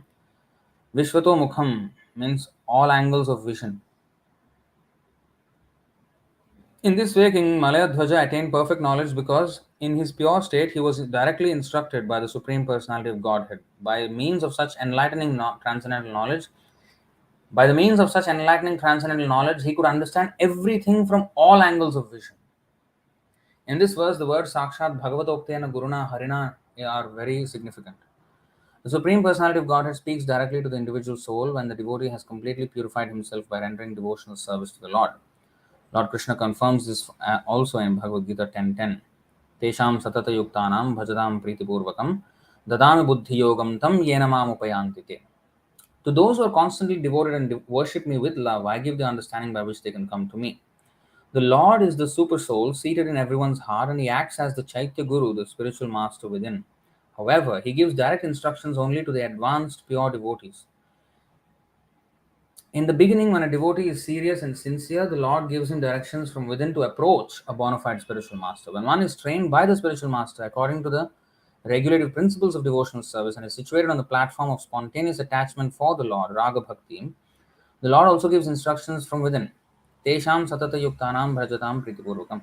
This distinct advantage is obtained by a liberated soul. Having attained this stage, King Malayadhwaja was directly in touch with the Supreme Lord and was receiving instructions from him directly. Now, he understands when we receive the knowledge of spirit by spiritual, through the spiritual master, we can understand everything from all angles of vision, and therefore everything will reflect the knowledge of the absolute. I'll give you an example. Every day we are drinking water. Krishna says, I am the taste of water. So an ordinary object, water, is reminding us of Krishna. The same water can be understood in different ways and connected to Krishna. For example, Vasudeva Katha Prashna Purusham Strin Punatihi Vaktaram Prachakam Shrotrim Tatpada Salilam Yatha 10.1.16 of Srimad Bhagavatam. What is that?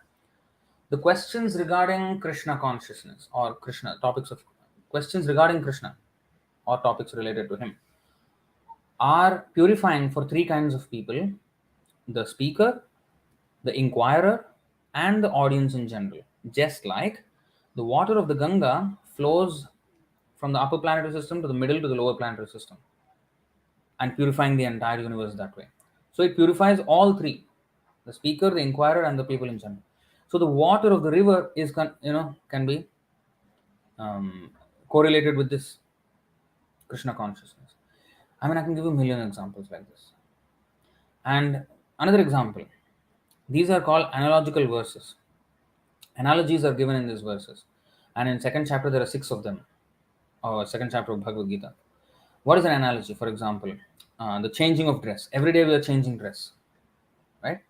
So it's a common activity. Now, with that activity, we can be reminded of our transmigration of the body, transmigration of the soul from body to body. वासांसि जीर्णानि यथा विहाय नवानि गृह्णाति नरोपराणि तथा शरीराणि विहाय जीर्णानि अन्यानि संयाति नवानि देहि. 222. As we change dresses every day, we change bodies every life. So the soul takes on these new bodies, and his body is just like a dress. So every single day when we're changing dress, we can actually remind ourselves of this instruction. So ordinary things are pointing back to Krishna consciousness, because these lessons, gleaned from ordinary objects. Tortoise. How can a tortoise remind me of Krishna? 258. यदा संहरते चायं कूर्मोऽङ्गानीव सर्वशः इन्द्रियाणि इन्द्रियार्थेभ्यस्तस्य प्रज्ञा प्रतिष्ठिता. The tortoise can manifest its limbs or bring it back into its shell again. Similarly, a devotee, a person who has controlled his senses, can only manifest his senses when they are to be used in Krishna service and withdraw them when they are not to be used. And he will meditate on the Lord within. So in this way, he is perfectly able to control his senses and not engage them in materialistic activities. So tortoise is teaching us a huge lesson in spiritual life. So even mundane sounds, mundane things can remind him of, it will show the divine face to the devotee, and even transcendental sound will show only the deluding aspect to the non-devotee. You see how this happens. A lion can remind us of Krishna. How? Simhavalokanam, there is a word.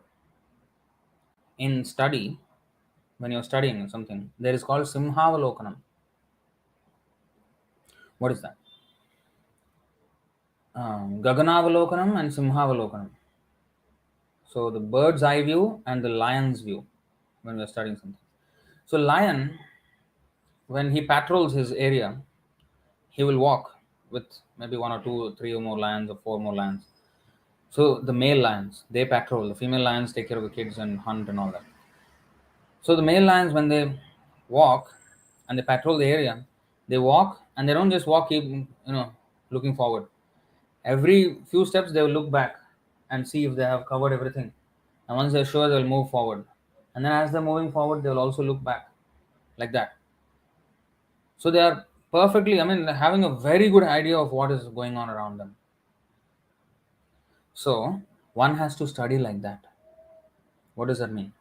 So when we study something, suppose now I'm reading Prabhupada's books. Okay, first of all, you can just do a simple reading, just straight reading all the way, all of Prabhupada's books. But one reading is not enough, right? You can have to read multiple times, thousands of times. You will always get newer and newer meanings. And even if one has realized everything, he will still relish the the books, right?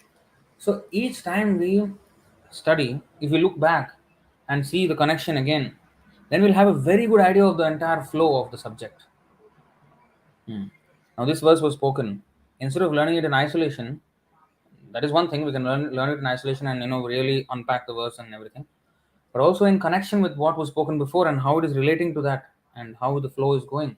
So in this way, this is called Simhavalokanam. Gaganavalokanam means from the sky you see, like the bird's eye view. The whole subject, whole topic, where is what, like a overview idea of where is what and everything. Both have to be there in study. You have to have a good idea of where is what, and when we go zoom into some particular subject, we have to also know the surroundings of that subject, the preceding verses, the succeeding verses, what are they saying and where this, in what context this was said, and how it fits into the larger picture. So everything we have to know. That is called Simhavalokanam. So both we have to have. So you see how a lion can remind us of how to study Shastras very diligently. So there are innumerable examples like this. So for one who is a devotee, who has learned properly from a spiritual master, like we also use these words of Ardha Kukutinyaya, philosophy of half a hen, to accept one and not accept the other part of the teachings. In the end, we'll lose both, the advantage of both. So these kinds of logics, these are gleaned from ordinary objects. How can ordinary material things instruct us in spiritual knowledge? It's not possible, right? But it's possible because Krishna is actually giving us the hints of spiritual knowledge through everything that exists, through all sound, through all vision, to everything. Krishna is always giving us hints of the spiritual life. Like, for example, if we see boy, girl, very intimately, where is it coming from? From Radha Krishna. Of course, it's not that we go on looking at those boy and girl and be agitated ourselves. But, of course, we should look away. Nowadays, these people are like Sudras, they just do everything intimately in public. So, we look away, of course. But then, where is it coming from? Radha Krishna. That's why there is this verse. What is that? How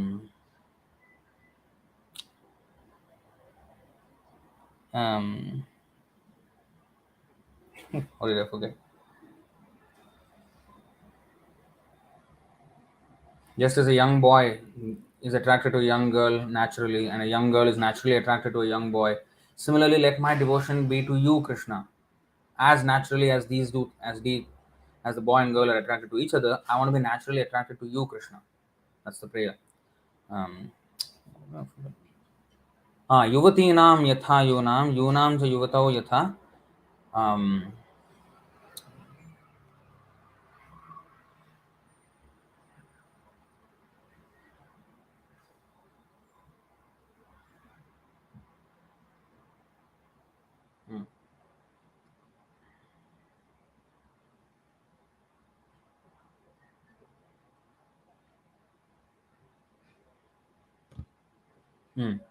Vishnu Puran 1:20:19. Actually, it is not Vishnu Puran 1:20:19, because the actual verse of 1:20:19 is something totally different, but it carries a similar meaning about materialistic life. Just as everybody is materially attached, let me be attached to you. Like that. It's Like that we have to be attached to Krishna, something like that. But I think this is an Acharya's commentary on Vishnu Puran 120:19. Okay. Yuvatinam yatha yuni, sorry, Yuvatinam yatha yuni, yunam cha yuvatau yatha manobhiramate tadvan manome ramatam tvayi. As the minds of young girls take pleasure in thinking of a young boy, and those of young boys take pleasure in thinking of a young girl, may my mind take pleasure in you. So, anything can remind devotee of Krishna. Whereas even Krishna's own message will remind of a non-devotee of materialistic activity. People read Bhagavad Gita and come to the point that, oh, karmanyavadhikara, so we should do our duty, and then they will engage in duty. They will do their work diligently in office, and go there and educate their children in mundane schools, and they think that this is duty and this is what Bhagavad Gita says. So you see, so that is the point of this sentence. All sound has got these opposite aptitudes. All sound reveals its divine face to the devotee and only presents its deluding aspect to the empiric pedant. The devotee talks apparently the same language as the deluded empiric pedant or deluded empiric pedant who had got by heart the vocabulary of the scriptures. The devotee talks apparently the same language as the deluded empiric pedant who had got by heart the vocabulary of the scriptures. That means he has, memorized the verses, but he has no understanding. He comes to the opposite conclusion of something. But notwithstanding apparent identity of performance, the one has no access to the reality while the other is absolutely free from all delusion. They're quoting the same thing, but one is fully realized, one is not. Those who repeat the teachings of Thakur Bhaktivinoda from memory do not necessarily understand the meaning of the words they mechanically repeat. Those who can pass an empiric examination regarding the contents of his writings are not necessarily also self-realized souls. This is another thing. We have also conducted BVA exams, Bhaktivedanta, what is that? Assessments. So we have conducted exams for a while. I think I will resume that very soon, because those are important for devotees to study Prabhupada's books. But it is not that these exams mean if I get good marks in these exams, it necessarily means I have realized that much. No. See, that's what it's saying here. Those who repeat the teachings of Thakur Bhaktivinoda from memory do not necessarily understand the meaning of the words they mechanically repeat. Those who can pass an empiric examination regarding the contents of his writing are not necessarily also self-reliant souls. But still it is necessary to study. And then it is necessary to take it forward to actual action. But if I just remain in the platform of study and not take it to action, then I will actually fall back. Because yayesham purusham sakshat atma prabhavam ishwaram nabhajanti avajananti sthanad bhrashta patantyadhaha. Srimad Bhagavatam 11.5.3. If I don't worship Krishna, then I will sthanad, from wherever my sthana is, my position is, I will fall down. I will fall back for sure if I don't engage in Krishna's service. Na bhajanti avajananti sthanad bhrashta. So if I don't bhajanti, if I don't engage in service, then avajananti, I will not know about Krishna. Now I may have known about Krishna, something at least. Now if I don't put that into action, then whatever I have learned also will go back. It will become stale. Yata yamam, gatarasam. Spiritual knowledge, spiritual life will become tasteless for such a devotee. And he falls back to materialistic life again. How to feel the spiritual freshness at all times? Because that is the experience of so-called acharyas. I mean, not so-called acharyas, actual acharyas. Right? Real acharyas say that Rupa Goswami says, I want millions of tongues so that I can always chant Krishna's name. I want millions of ears so that I can always hear Krishna's names.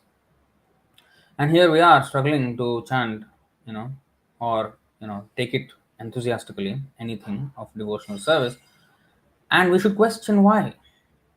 And not just question, not question ourselves, question those who can help us advance. If I'm stuck somewhere and I feel that I'm not advancing, I should, that is what Preeti Lakshanam is. Inquiring confidentially, not to somebody who cannot help you, but actually who can help you come out of it, who has been through all this before, and who knows and who sees things as they are through the eye of the Guru Sadhu Shastra. Such persons we should approach, and we should expect discomfort in what they're going to say to us. Because if I want to stay within my comfort zone and yet understand spiritual life to the fullest extent, they're incompatible. So I should be ready to hear or listen to things which are not palatable to me, or which I think may be even wrong from my estimation. But if we submissively hear, if we put aside, that's why jnane prayasam udapasya. Brahma said, throw away your speculative tendency. Namanta eva. Bow down with your mind, body, and words. Where? Sanmukharitam bhavadiya vartam. To the descriptions of the devotees. Descriptions by the devotees. Engage in Shravanam Kirtanam and the association of devotees. It is so powerful. Sometimes we don't realize the treasure that we have. We don't cherish it because of our materialistic mindset.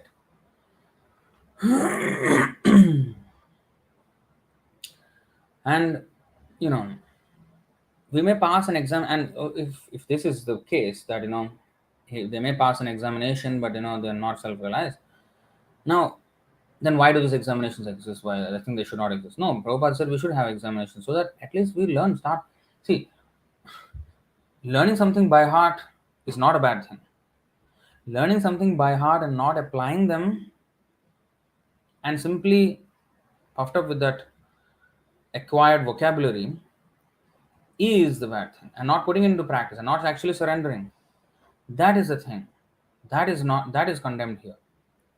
For example, Bhaktisiddānta Sarasvatī Ṭhākura, the person who wrote this article himself knows by heart more than anyone who he is condemning here in this article. He knows by heart the entire Bhagavad Gita, Bhagavatam, all whatever he has read 50 years ago, he could reproduce word for word from memory. Eidetic memory, it is called. Eidetic memory. Nobody could come even close to him. But still he's condemning this. Why? He's engaging in service. He's a pure devotee. He's fully engaged. Who is fully dedicated his mind, body, and words. Whereas we may sometimes, devotees can get this pride. Oh, Prabhupada pronounces differently. I pronounce it perfectly. Recipe for fall down. Recipe for fall down. Because whatever the pure devotee chants, Krishna accepts. 1:5:11. Krishna accepts that. Srimad Bhagavatam, let's see. And the secret is not in the pronunciation, the vocabulary. Not that because it is explained in English, it lost some of its meaning. Not actually. One will get every meaning if he is surrendered. If he is not surrendered, he will not get the most obvious thing even. Tadvag visargo janatagha viplavo yasmin pratishlokam abadhavatyapi नामान्यनन्दस्य यशोङ्कितानि यत् शृण्वन्ति गायन्ति गृणन्ति साधवः.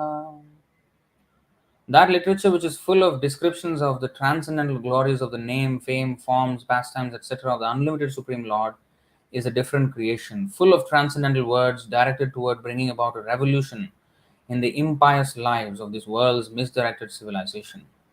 Such transcendental literatures, even though imperfectly composed, are heard, sung, and accepted by purified men who are thoroughly honest. And you may also read with profit 1.4.13 of Srimad Bhagavatam. Tatsarvam nah samachakshva prishto yadiha kinchana manye tvam vishaye vacham snatam anyatra chandasat. The sages at Naimisharanya praised Suta Goswami with a slight seeming ridicule or slight criticism, but which was not actually. We know that you are expert in the meanings of all subjects, except some portions of the Vedas.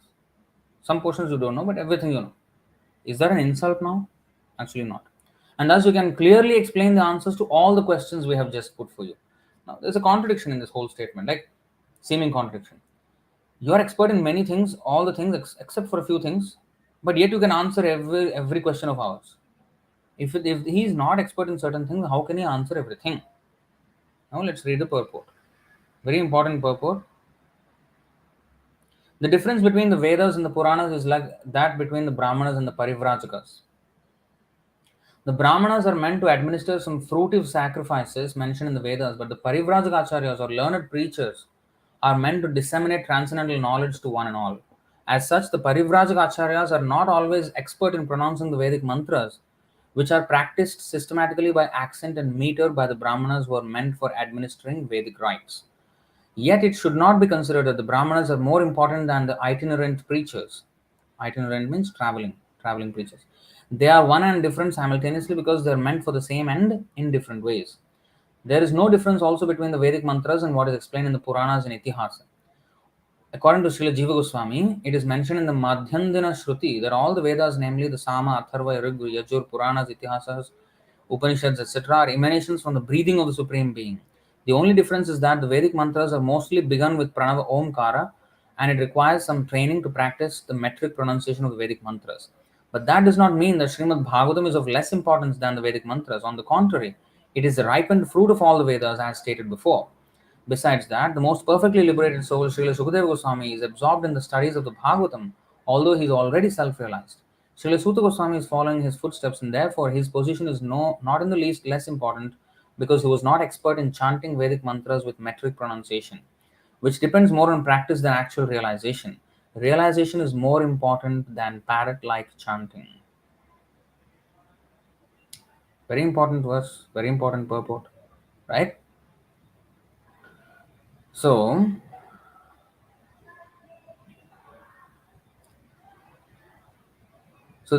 in this way, we have to understand that we may even learn verses very nicely, perfectly, but the realization matters. A person can be completely illiterate, but he can realize everything, like Gaur Das Babaji. Not that all illiterates are realized persons. Don't come to those false conclusions. Learned persons cannot be realized, only illiterate persons can be realized. That is also wrong. Why is one ordered to study the Vedas and everything?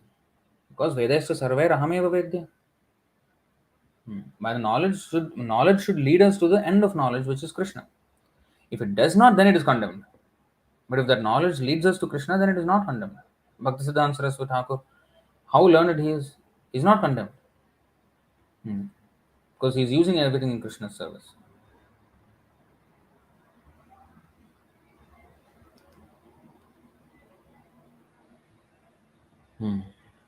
So these exams, they are important because that will make the devotees read Prabhupada's book seriously and understand, closely read them. So it is good. But then he should not stop it there. Not that I am, scoring nicely, but practically what service I am doing. So that should not be, there should not be, I should engage myself in service. The knowledge should lead me to service. That's the whole point. Not to become puffed up with that so-called certificate or whatever. No. So anyway, those who repeat the teachings of Thakur Bhaktivinoda from memory do not necessarily understand the meaning of the words they mechanically repeat. For example, I will tell you an example. We have told this many times. We are not the body. It's like, we will say it like as if it's, like second nature, right? But have we realized we are not the body? If we did, why am I worried about the maintenance of my body? Why am I? So how much have we realized? This is the difference between knowing the shloka, knowing what it means, but yet not realizing it practically. We know that we are not the body, theoretically, but practically we are not there. We still identify ourselves with the body, and we decorate these bodies, and we do different things for the body, attached to the body so much. So that is the point we're trying to make. We know, we repeat, we've understood what the meaning is, still do not understand in practical life or not taking it seriously. So you see, those who repeat the teachings of Thakur Bhaktivinoda from memory do not necessarily understand the meaning of the words they mechanically repeat. Those who can pass an empiric examination regarding the contents of his writings are not necessarily also self-realized souls. They may not at all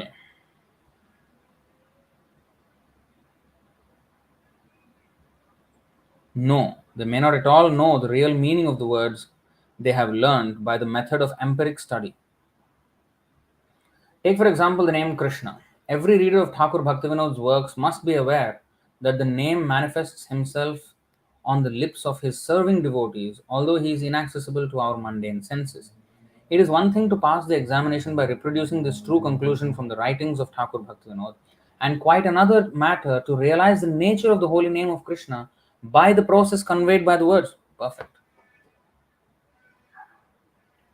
Krishna is the Supreme Personality of Godhead. Krishna, Hare Krishna. We ask everybody to chant Hare Krishna, right? But have I, you see, this is a perfect example. Let's read that again. Take, for example, the name Krishna. Every reader of Thakur Bhaktivinoda's work must be aware that the name manifests himself on the lips of his serving devotees, although he is inaccessible to our mundane senses. It is one thing to pass the examination by reproducing this true conclusion from the writings of Thakur Bhaktivinoda, and quite another matter to realize the nature of the holy name of Krishna by the process conveyed by these words.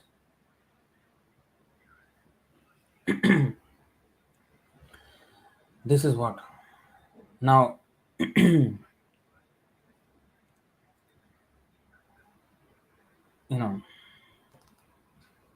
is this verse from Mukundamala Stotra.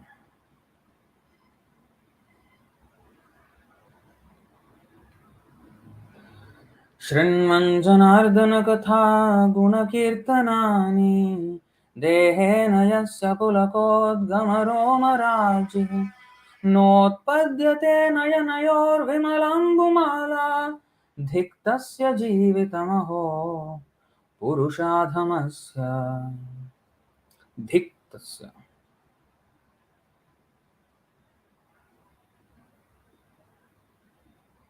One who hears descriptions of Lord Janardhan's pastimes and glorious qualities, that means he actually hears, he engages in Shravana. Shrinman Janardana Katha Gunakirtanani. But whose bodily hair fails to bristle in ecstasy and whose eyes fail to flood with tears of pure love. Such a person is indeed the most degraded rascal. What a condemned life he leads. This is to admonish ourselves. Now we are so concerned with sometimes what the other person is doing, whether he is doing this or not, whether who is doing what or not. We are concerned with gossip. But introspect. I am chanting Hare Krishna. Not a single, you know, remote chance of ecstatic feeling is emanating from the heart. Not a single tear from the eye. Not a single hair standing on end. Not the voice is not faltering. Very pakka voice. In fact, I'm proud of my voice. See how nicely pronouncing Hare Krishna, Krishna Krishna, Hare Hare, Hare Rama, Rama Rama, Hare Hare. See, precise pronunciation I'm doing. So I'm very much proud of these things. Dhiktasya jivitamaho purushadhamasya. Purushadhama. Here it is said that even if he hears, Purushadham means, Naradham. Oh, lowest of man. This is very serious admonishment, right? So we have to find fault with ourselves in this way. Where is those ecstasy? Nayanam galadashrudharaya. Where is all that? Hmm? So I am far away removed from any ecstatic, I mean any position as a devotee even. And I consider myself devotee just because I decorated my body with tilak and my neck with kantimala. What is matha neda kapni pada tilak nake galay mala dekhte vaishnavera mata asala shakta kajar vela sahaja bhajan korchana mamu sangalaya porer vala. So this is Bhaktivinoda Thakur's description of Kalichela. Evo to ek kalir chela, evo to ek kalir chela. So am I a Kalichela or am I a devotee actually? I'm busy calling out other people as Kalichela. What am I? Where am I? I'm thinking, I'm so confident that I'm criticizing every single person, and I think, am I confident that I'm going back to Godhead? Why am I so proud and why am I judging others? First of all, judge myself. Huh? Where am I? Where is my standing? Am I am I sure that I'm going back to Godhead after this life? We think we're sure. Ah, I'm devotee, This death will come and I'll go to Vaikuntha straight. Huh? No. Bharat Maharaj, let's take Bharat Maharaj, gave up his beautiful wife, undisputed kingdom, obedient children, vast empire. I mean, every wealth is at his disposal and he left everything. Do we even closely compare with that renunciation of Bharat Maharaj? We don't. And yet, after doing all of that, he got attached to a deer, that too out of compassion for the deer, and he had to take two more births before he went back to Godhead. Two births for such an exalted soul. Compare ourselves. No, Prabhu, mine is Ajamil's case. Whole life here and there distracted. The last life, chakka. Huh? Like MS Dhoni, right? Don't be fooled. So that's not the way we cannot. That's why Bhaktivinoda Thakur said, Asura Sakala Pailo Charan. Vinoda, Thakilo Boshi. Thakilo. I am staying put in the material world. Demons.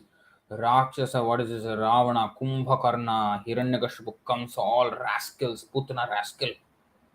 Attain Godhead, enjoying the association of the Lord, serving Him with full, devotion. Asura Sakala Pailo Charan. Attain the lotus feet of Krishna, gone. Rascal, I am in this material world still staying put here.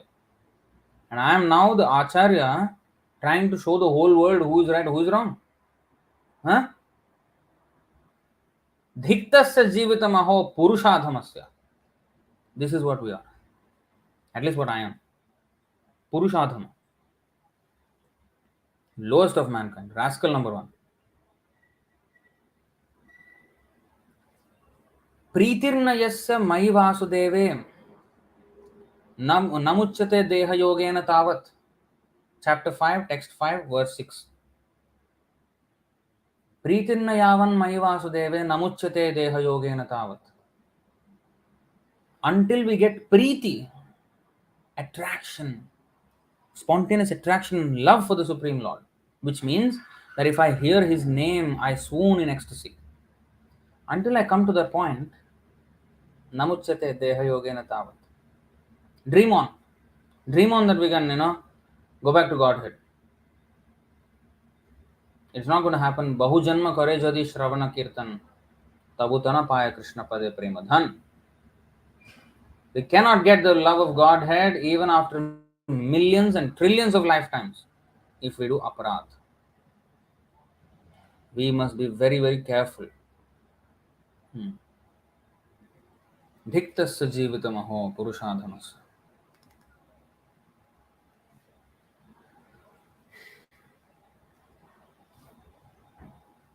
Thakur Bhaktivinoda did not want us to go to the clever mechanical reciter of the mundane sound for obtaining access to the transcendental name of Krishna. He calls it mundane sound. That means a person,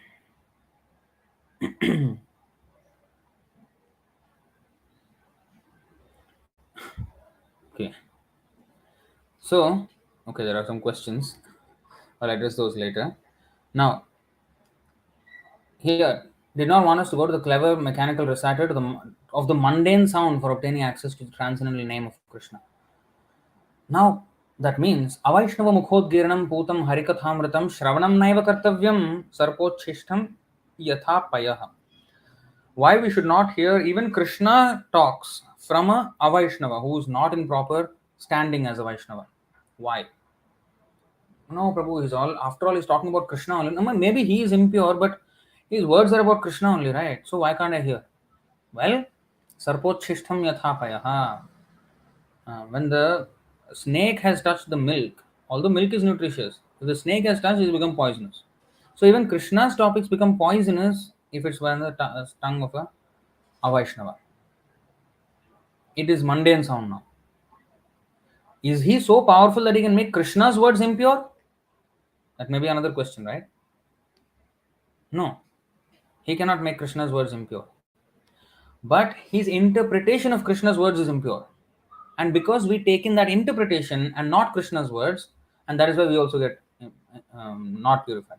For a person who knows what is correct and what is wrong, if he hears a wrong conclusion, or if he sees that this person is not in proper order, he knows how to detect the problem. He knows what is Krishna's statements and what is the misinterpretation of Krishna's statements. He can see. But the person who is gullible, he cannot see. He takes the interpretation or the false interpretation of or the misinterpretation of Krishna's statements as Krishna's statements. And that's why sarpochishtam yathapaya. And that's why he will fall victim to such misinterpretation. And not just misinterpretation. His behavior, for example, if I am not conducting myself as a devotee, then if I say something and if I show an example which is not correct, then people will think that what my example is, that is all right. I may mislead them. Of course, we should be very careful in instructing. But the person who is receiving also, he has to know what is actually, who is proper, who is improper, he has to know.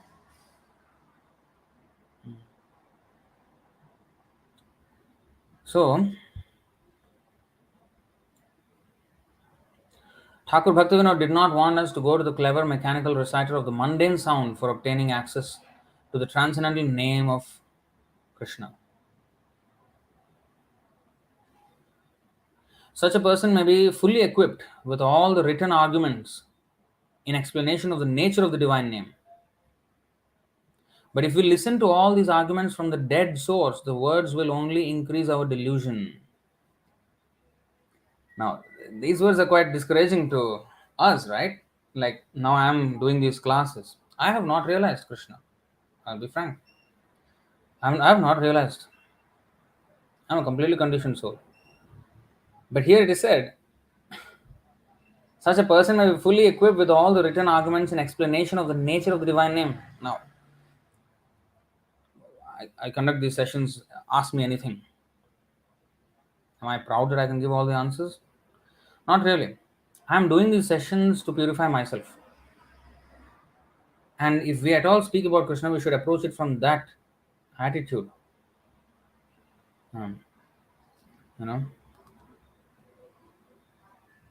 we are not qualified.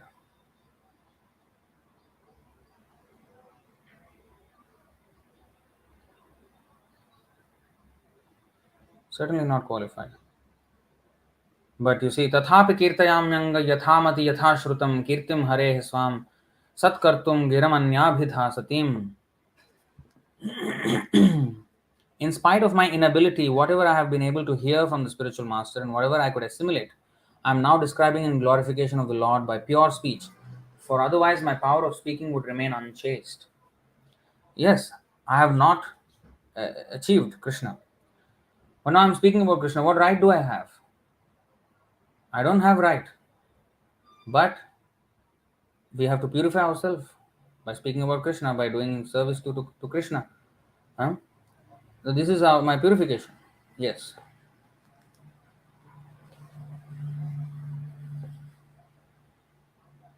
But if you listen to all these arguments from the dead source, the words will only increase our delusion. The very same words coming from the lips of the devotee will have the diametrically opposite effect. Our empiric judgment can never grasp the difference between the two performances. These statements are so deep that I am not fully equipped to even explain properly. So, you see, if we listen to these arguments from the dead source, the words will only increase our delusion. Very same words coming from the lips of the devotee will have the diametrically opposite effect. Our empiric judgment can never grasp the difference between the two performances. They look identical, you know, both quoting from the Shastras. But one will have opposite effect, one will have how? How is that possible? Now, so if that is the case again, so now we are not pure. Should we even be conducting classes and should you be even hearing these classes? Now, Srila Prabhupada says that as long as we are true to the service of our spiritual master, we can speak as only an instrument of the spiritual master. We are not perfect, but if we repeat with the humility, with the sincerity, but if we have a full different agenda, then they will have different effect on the on the listener. Diametrically opposite effect. And our empiric judgment, I mean, we cannot even understand how this is happening. So, I myself, I mean, I can only take Prabhupada's words. And in fact, when I read this article first, this was about 3 months ago, maybe 4 months ago, I read this article. I was like, wow, I don't even feel like a devotee now. I mean, not even like a beginner devotee. So humiliating. I mean, of course, it's good in a way because we're put in our place, right? But I was like, should I even preach then? And of course, I read the Prabhupada's quote that, yes, we're not perfect, but, if you are sincere and repeat the words of the spiritual master with no prithak bhava, separatist idea, then it will act. By the mercy of the spiritual master, that too. Not because I am saying something, no, but because it is the word of the spiritual master, it will act. It should be conveyed honestly and with full sincerity. Then it is Prabhupada speaking, as good as Prabhupada. That's why we keep this side of the screen, as you can see. These are the words. So we try to be as much as the servant of these words on this side of the screen, and not, you know, inventing something out of our heads.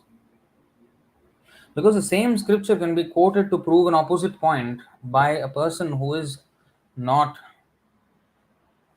sincere. You know, in the fourth canto, Dhruv Maharaj, he went to the forest because his mother said, Vishnu is to be found in the forest. He can solve anybody's problems. Then the boy asked, where can I find him then? Oh, usually sadhus, they go to the forest to find him. He immediately left and went to the forest. So in one way, his mother was his guru, right? So later on, of course, she was not very advanced devotee, but she just said like that. But she was a good-natured woman, not very much advanced devotee. But anyway, she is the one who introduced him to Krishna consciousness in an indirect way. So she is kind of a guru, Vartma Pradarshaka Guru. The exact technical term for such a person is Vartma Pradarshaka Guru. Means the one who shows the path initially to Krishna consciousness. He is called Vartma Pradarshaka Guru. So now, after Dhruva Maharaj attained perfection as a pure devotee, later on when he was going, he was going to the spiritual world and he saw his mother. Then he took compassion, and the mother also came in another plane. So he liberated his mother. Now there, Prabhupada writes in the purport that, um, although his mother was his first guru, seeing her, taking compassion upon her, he delivered the disciple had delivered the guru. So then Prabhupada writes humbly in the purport that, I wish that, although I am not capable of going back to Godhead, I wish that some of my disciples may, take me back to Godhead in a similar way. One person actually quoted that to me. He's saying, because I asked the question, how can because he was from ISKCON, and he was saying that, no, ISKCON gurus can, guru can fall down, it's not a big problem. There is natural Maya is very strong. And I said, what kind of philosophy is this? How can you say guru is fallen? Yeah, no problem. If guru fallen, no problem. Disciple can deliver the guru. You see, quotation. Prabhupada said, my disciple can save me. Then I said, oh, you literally took it. Out of humility, he is saying something. So if you say, and if the Narottam Das Thakur, Bhaktivinoda Ṭhākura said, Asura Sakala Palacharan Vinoda Thakula Bosi. All the demons have attained the lotus feet of Krishna. I am still in the material world. I am the most rotting demon. So that means, do we accept that word and say, actually, Bhaktivinoda Ṭhākura is a demon? Do we say that? Oh, nonsense. Is there humility? Sarvottam apana ke hino kori mane. They are Sarvottam. They are the greatest. But they consider themselves as lowest. That is their humility. We cannot take those words literally. So, this philosophy that a disciple can deliver guru. Fall down, no problem. Disciple can deliver guru. Other then why did you become disciple? To help each other, friend. Huh? If you fall down, I will help you. If I fall down, you help me. What is this going? What is the program? Huh? She is not the initiating spiritual master. Dhruva Maharaj is initiating spiritual master. She was a Vartma Pradarshaka Guru. Indirectly, she showed him the path. And Narad Muni is his real Guru. Did he save Narad Muni? No. Narad Muni saved him. That is real Diksha Guru. So we cannot quote these examples to prove an opposing point. So this is what happens if the same quotations they may also use, but with a different conclusion. And even if I come to the same conclusion, even if I say the same thing, if I have not realized it, the effect is different from a person who has actually realized it. That is also there.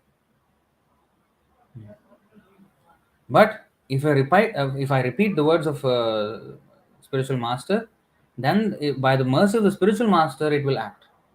One should repeat, in fact. Prabhupada says this in the Chaitanya Charitamrita, Madhya Leela, 19:152.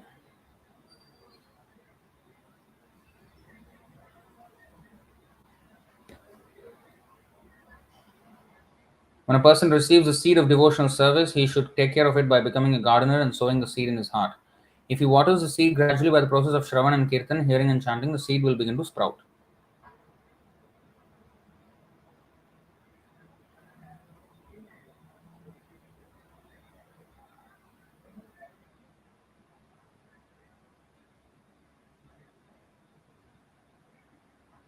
After receiving the spiritual master's mercy, one must repeat his instructions, and this is called Shravan Kirtan, hearing and chanting. One who has not properly heard from the spiritual master or who does not follow the regulative principles is not fit for chanting Kirtan. At least the speaker should be eager to follow these instructions that he is saying, even though I say, Krishna's name and Krishna are non-different. I may not have realized it, but I should be eager to realize it. But if I just say it and I don't even bother, then it may have a different effect. But then you may say, okay, but the same spiritual master, Śrīla Prabhupada, is speaking. Then why is there different effect in different disciples? If I hear from the right source, right effect should be there. If I hear from the wrong source, wrong effect should be there.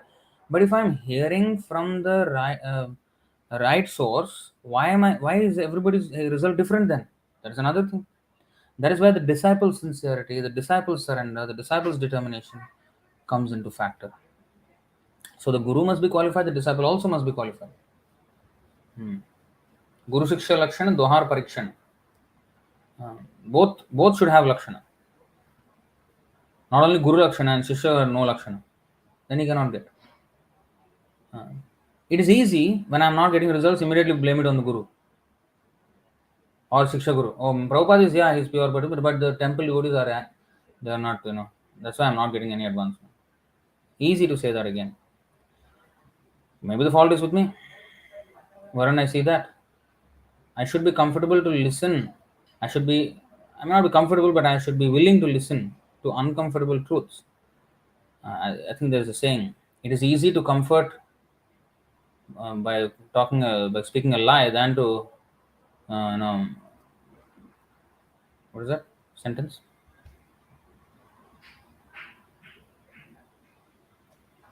It is easy to comfort them with a lie than to give them discomfort with the truth, something like that.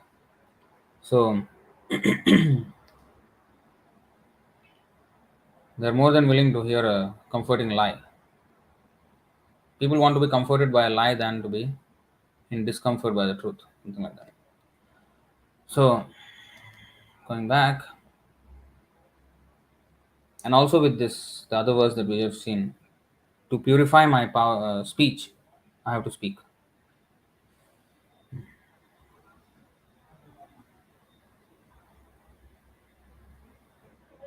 The devotee is always right.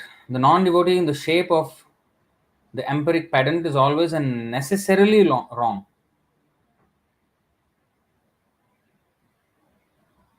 In the one case, there is always present the substantive truth and nothing but the substantive truth. In the other case, there is present the apparent or misleading hypothesis and nothing but untruth. The wording may have the same eternal appearance in both cases. The identical verses of the scriptures may be recited by the devotee and the non devotee.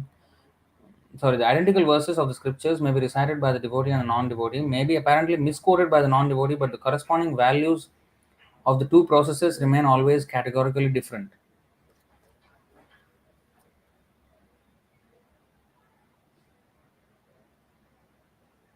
The devotee is right even when he apparently misquotes. The non devotee is wrong even when he quotes correctly the very words, chapter, and verse of the scriptures. Now, in ISKM, we are known for quoting the chapter, verse, canto, but we should be careful that, you know, even if we quote, we can go wrong. Our interpretation may be false. So, we should understand it in how to understand them. What is right and what is wrong? If everybody is quoting the same thing, well, if we engage in service and be sincere, then we will be revealed this thing. So even after the entire method is laid down in front of us, it is so mysterious.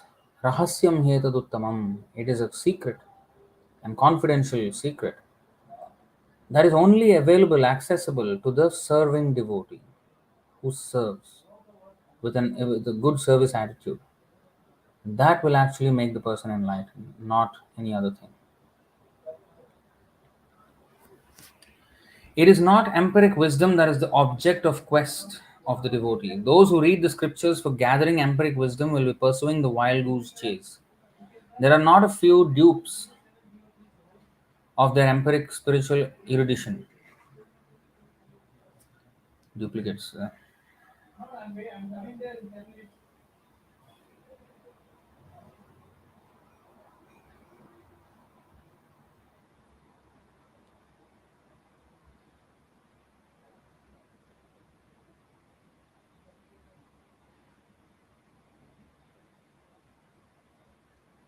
A victim of deception.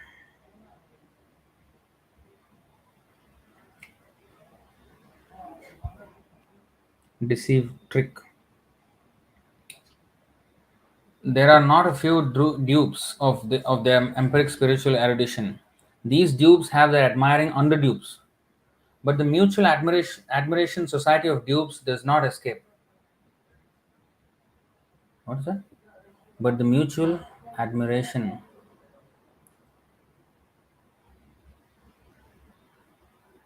But the mutual admiration society of dupes does not escape by the mere weight of their number. The misfortune due to does not escape the misfortune by the weight of their number due to the deliberate pursuit of the wrong course in accordance with the suggestions of our lower selves. Okay, so there are some cheaters who mislead, and they have their own followers. But the mutual admiration society of dupes does not escape the misfortune. uh,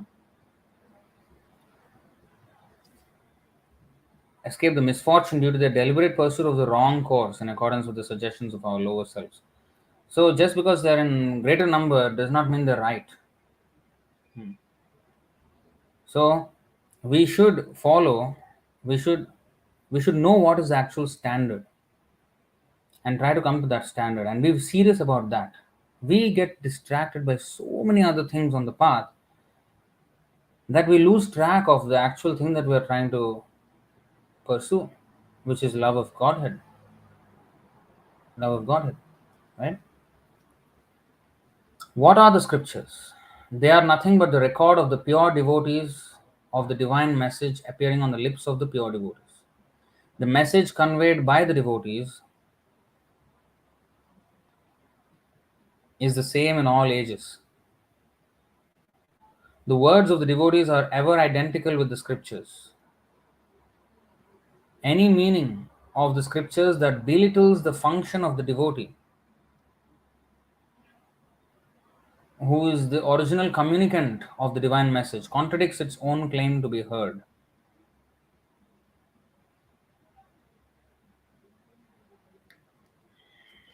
Okay, so here, any meaning of the scriptures that belittles the function of the devotee, who is the original communicant of the divine message, contradicts its own claim to be heard. So, if our so at that time, what was happening was that there were a group of people who were misunderstanding Bhaktivinoda Ṭhākura and trying to misinterpret him, misrepresent him, um, sometimes even criticizing him, thinking him like an ordinary, mortal, a person who also commits mistakes like anybody else. So they were having all kinds of views about Bhaktivinoda Ṭhākura, and Bhaktisiddānta Sarasvatī Ṭhākura is trying to clear up that. What was happening was that they're trying to criticize him, and here he's saying the scriptures are nothing but the words of pure devotees speaking to other pure devotees, or the Lord to his pure devotees, or the pure devotees to the Lord. So these are the subject matter of the scriptures. Now, so those scriptures won't even be available for us if there were no devotees. And to come out from the scriptures, to take out from the scriptures a meaning which will belittle the devotees. If our scriptural reading is to belittle the devotees, leads us to belittling the devotees, then what have we understood? It contradicts its own claim to be heard. Hmm. Those who think that the Sanskrit language in its lexicographical sense is the language of the divinity are as deluded as those who hold that the divine message is communicable through any other spoken dialects. All languages simultaneously express and hide the absolute. The mundane face of all languages hides the truth. The transcendental face of all sounds expresses nothing but the absolute. This is so beautifully written. You should read that again. Those who think that the Sanskrit language in its lexicographical sense is the language of the divinity are as deluded as those who hold that the divine message is communicable through any other spoken dialects. All languages simultaneously express and hide the truth, absolute. The mundane face of all languages hides the truth. The transcendental face of all sound expresses nothing but the absolute. The pure devotee is the speaker of the transcendental language. The transcendental sound makes his appearance on the lips of his pure devotee. This is the direct, unambiguous appearance of the divinity. On the lips of non devotees, the absolute always appears in his deluding aspect. To the pure devotee, the absolute reveals himself under all circumstances. To the conditioned soul, if he is disposed to listen in a truly submissive spirit, the language of the pure devotee can alone impart the knowledge of the absolute. The conditioned soul mistakes the deluding for the real aspect when he chooses to lend his ear to the non devotee. This is the reason why the conditioned soul is warned to avoid all association with non-devotees. You know how important this whole paragraph is? You see, it's saying here that the Sanskrit, we say the Sanskrit is the divine language. Yes, it's a perfect among all languages in the world. It is the perfect language. But it is not because it is perfect and therefore only with that language you can understand the absolute truth. On the contrary, if we say that no, it is not in the language, any language can describe the absolute truth, that also is wrong. Only Sanskrit can describe, that is also wrong. Why? Then what is correct? That which is spoken by the pure devotee reveals the transcendental knowledge. Now, Prabhupada translated Bhagavad Gita into English. People say, oh, sometimes people, they say, I want in my language, I want in Hindi. Because, you will feel close to the heart if it is in Hindi. They are talking, I mean, they do not know the intricacy of transcendental knowledge. Even if we read in English, we'll get the same thing. It's not in the language. The secret is not in the language. Even if it's close to your mother tongue and even if it's close to Sanskrit, that's not the idea. Because those who are Sanskrit scholars still misunderstand Bhagavad Gita. What happened to that language there? So it is not the language. It is not that Sanskrit can perfectly describe the absolute truth. No, it cannot. And not that on the contrary, any language can. No. Any language employed by a pure devotee can reveal the absolute truth to the sincere seeker. That is stated here. What is that?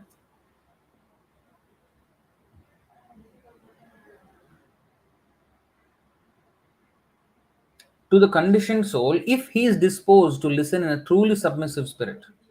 Truly submissive spirit. That is a sincere soul. So there are so many factors which enable or which ensure the transmission of pure knowledge as it is without any. First thing, the guru has to be a pure devotee coming in the sampradaya, pure devotee of Krishna. Now, the disciple has to be truly submissive and sincere in his approach to such a spiritual master.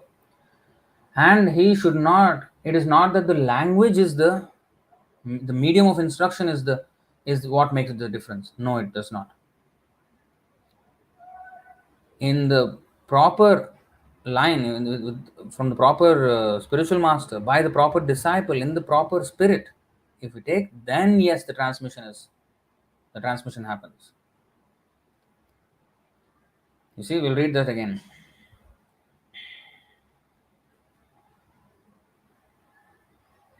Those who think that the Sanskrit language in its lexicographical sense is the language of the divinity are as deluded as those who hold that divine message is communicable through any other spoken dialects.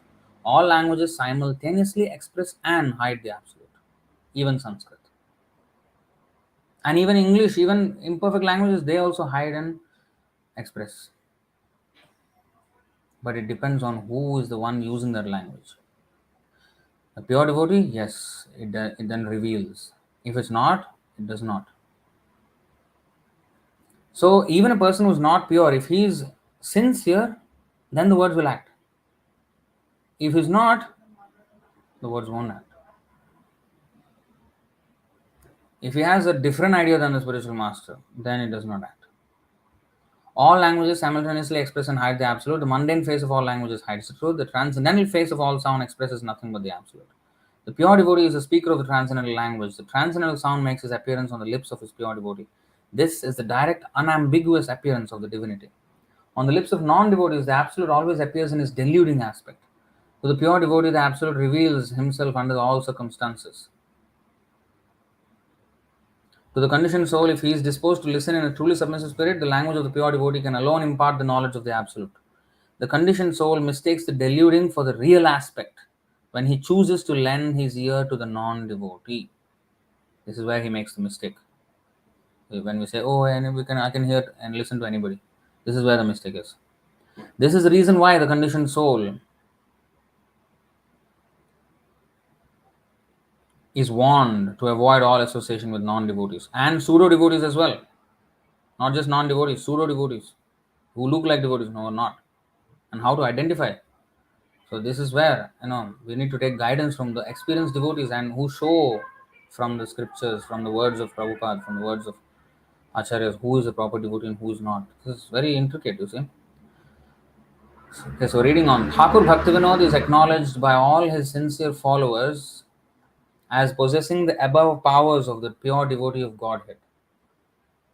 So some people were there who were criticizing Bhaktivinoda Thakur, saying that he's not a pure devotee, but his writings are pure, this one, that. So many things they were saying. So he's clearing up all that. So this is the point. We now glorify Bhaktivinoda Thakur. Just imagine if we were there in Bhaktivinoda Thakur's time.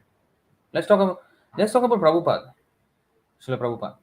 And now we adore Śrīla Prabhupada.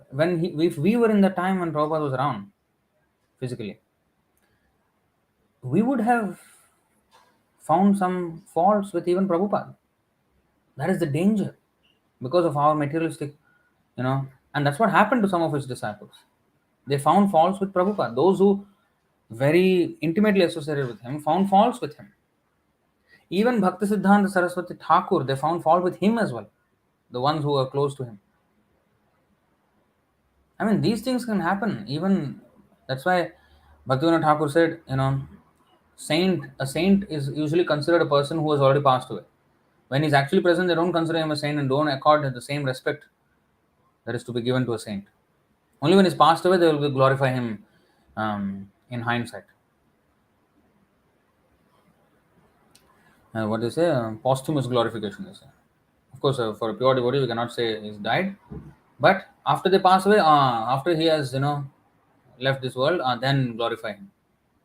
That too, not his immediate people, down the line. And then we will say, oh, once upon a time there was, Jesus Christ. When Jesus Christ was personally there, they crucified him.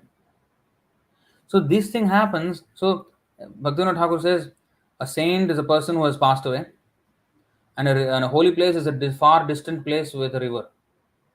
When they are in holy places, they don't consider that holy. They want to go Tirtha Yatra somewhere. A temple is a Tirtha Yatra, holy place, but there they will find so many faults.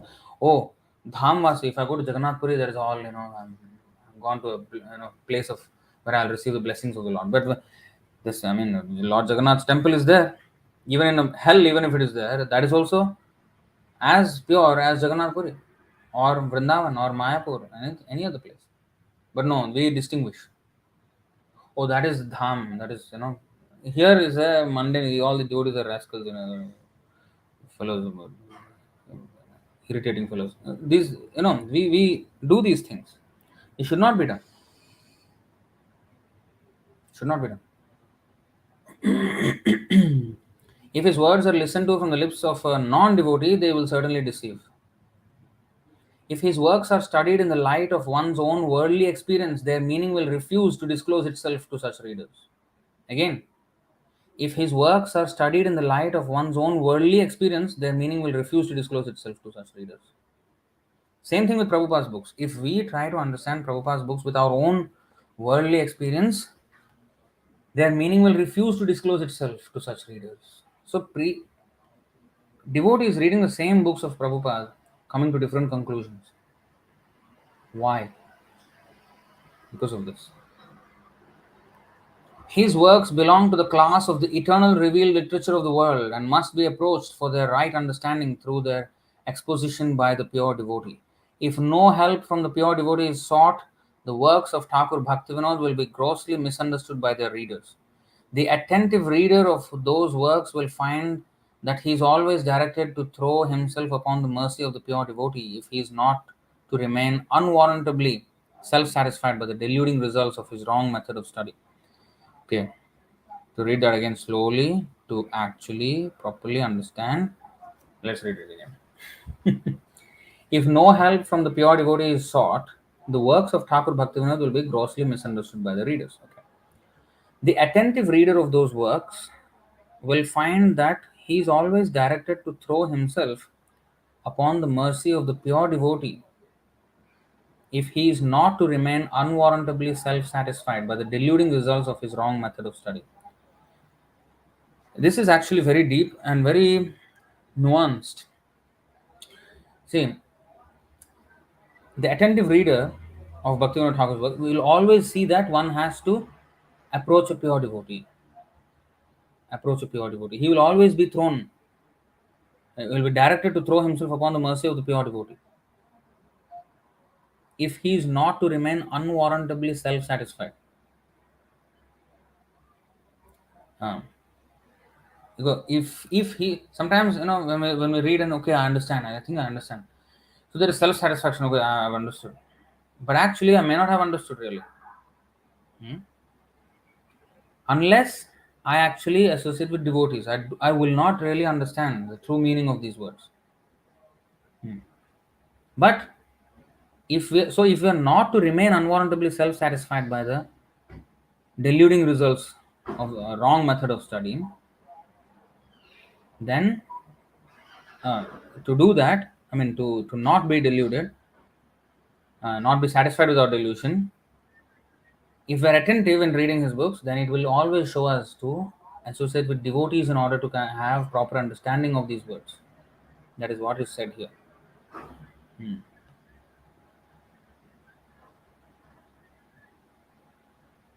So therefore, what I'm this article is very very enlightening. In fact, it shows us that just because I find something satisfactory, even in the reading of Prabhupada's books, I must check with authority, experienced devotees, senior devotees, to check my understanding, right or wrong. Otherwise, we can come to wrong conclusions, being thoroughly satisfied with what we have understood, or rather misunderstood. The writings of Thakur Bhaktivinoda are valuable because they demolish all empiric objections against accepting the only method of approaching the Absolute in the right way. They cannot and were never intended to give access to the Absolute without help from the pure devotee of Krishna. This is the point. There were some people who were saying that, if we can just study Bhaktivinoda Thakur's works, we don't even have to understand him or surrender or whatever, pure devotee, we can just study his works and, attain Krishna. So these will not work. Even now, Prabhupada's books, oh, I'll just read and I'll just make my way back to Godhead. No, it will not work. We have to associate with devotees, proper devotees. And we have to associate with them and learn in the association of devotees. And we will learn many things in the association of devotees. We will learn because there will be some devotees who will who will teach by good example, and some devotees who may have fallen away from standards. And from them also we can learn what led to the fall down of such a devotee. And of course, try to save him, but first of all, try to save ourselves before even trying to help others. Yes, we should be concerned about devotees. If they're falling down, help them, not fall down. We should always think of the protection of the devotees, but I cannot think of the protection of devotees if I don't even consider my own protection. Am I trying to protect myself even, or I'm just giving into my raging mind? We should see. We should introspect.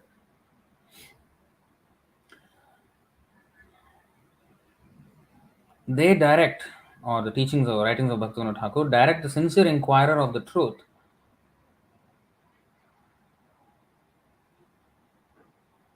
as all the revealed scriptures do to the pure devotee of Krishna to learn about him by submitting to listen with an open mind to the transcendental sound appearing on his lips. Before we open any of the books penned by Thakur Bhaktivinoda, we should do well to reflect a little on the attitude with which, as the indispensable prerequisite to approach the study. You see, before we open any of the books penned by Thakur Bhaktivinoda, we should do well to reflect a little on the attitude with which, as the indispensable attitude with which we approach reading such books, as the indispensable prerequisite to approach the study. It is by neglecting to remember this fundamental principle that the empiric pedants find themselves so hopelessly puzzled in their vain endeavor to reconcile the statements of the different texts of the scriptures. The same difficulty is already in process of overtaking many of the so-called followers of Thakur Bhaktivinoda, and for the same reason. See? The person to whom the acharya is pleased to transmit his power is alone in a position to convey the divine message. This constitutes the underlying principle of the line of succession of the spiritual teachers.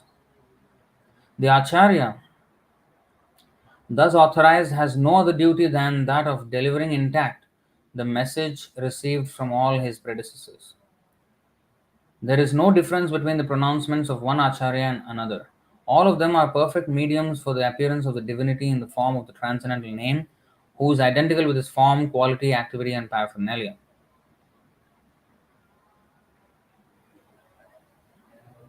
The divinity is absolute knowledge. Absolute knowledge has the character of indivisible unity. One particle of the absolute knowledge is capable of revealing all the potency of the divinity. Those who want to understand the contents of the volumes penned by Thakur Bhaktivinoda by the piecemeal acquisitive method applicable to deluding knowledge available to the mind on the mundane plane are bound to be self-deceived. Piecemeal acquisitive method applicable to deluding knowledge available to the mind on the mundane plane. That means, in other words, to try to study this Bhaktivinoda Thakur's works from the mundane in a mundane way, as you do a sort of research in a PhD thesis or whatever, that kind of research won't help. Won't help. Those who are sincere seekers of the truth are alone eligible to find him in and through the proper method of his quest.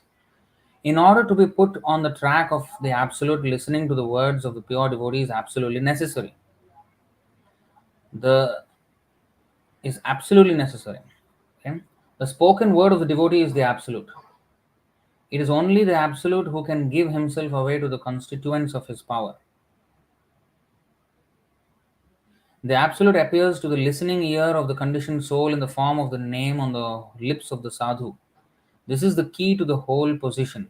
The works of Thakur Bhaktivinoda direct the empiric pedant to discard his wrong method and inclination on the threshold of the real quest of the absolute. If the pedant still choose to carry his errors into the realm of the absolute truth, he only marches by a deceptive bypath into the regions of darker ignorance by his arrogant study of the scriptures. There is a verse actually that underscores this point. Srimad Bhagavatam 7:15-26.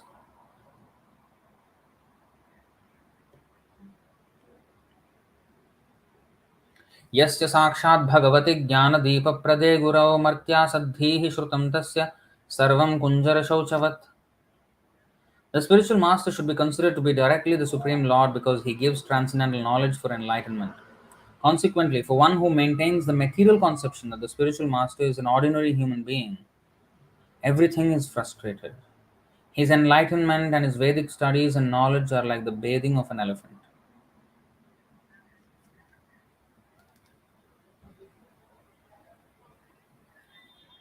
And it is said here that if the pedant still chooses to carry his errors into the realm of the absolute truth, he only marches by a deceptive bypath into the regions of darker ignorance by his arrogant study of the scriptures.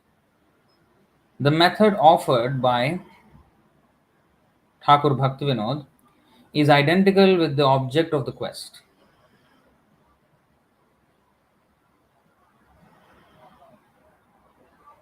The method is identical with the object of the quest. The method is not really grasped except by the grace of the pure devotee. The arguments indeed are these, but they can only corroborate but can never be a substitute for the word from the living source of the truth, who is no other than the pure devotee of Krishna, the concrete personal absolute. The method is identical with the object. Like the holy name, to chant the holy name always, Kirtaniya Sadahari, is the object. And to chant the holy name is the means as well. We're not chanting the holy name to get something else. No. We're chanting the holy name to be able to chant the holy name always. So, we are engaging in Krishna's service in order to be engaged in Krishna's service always. So the means and the end are identical.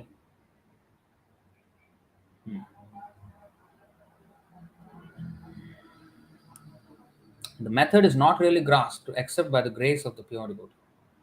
Only by the grace of the pure devotee we can accept or we can grasp the method. The arguments indeed are these, but they can only corroborate but can never be a substitute for the word from the living source of the truth, who is no other than the pure devotee of Krishna, the concrete personal absolute.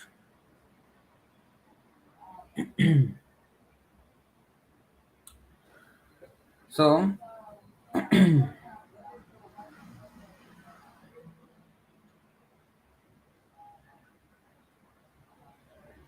that means we have to actually listen from the pure devotee. All the arguments will point to that, but one has to actually go and do it. Then, yes. Of course, reading from the books of a pure devotee is as good. Of course, we'll do it in association of devotees, then it will be fruitful. Thakur Bhaktivinoda's greatest gift to the world consists in this, that he has brought about the appearance of those pure devotees who are at present carrying on the movement of unalloyed devotion to the feet of Sri Krishna by their own whole time spiritual service of the divinity. The purity of the soul is only analogously describable by the resources of the mundane language. The highest ideal of empiric morality is no better than the grossest wickedness to the transcendental perfect purity of the bona fide devotee of the Absolute. Let's read that again. The purity of the soul is only analogously describable by the resources of the mundane language. You see, in the Bhagavad Gita, in the second chapter, Krishna describes the soul, but only in comparison to the body, analogously describable by the resources of mundane language. The highest ideal of empiric morality is no better than the grossest wickedness to the transcendental perfect purity of the bona fide devotee of the Absolute.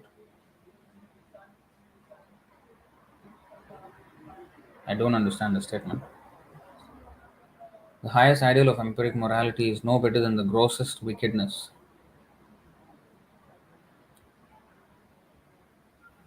to the transcendental perfect purity of the bona fide. Oh, okay, okay.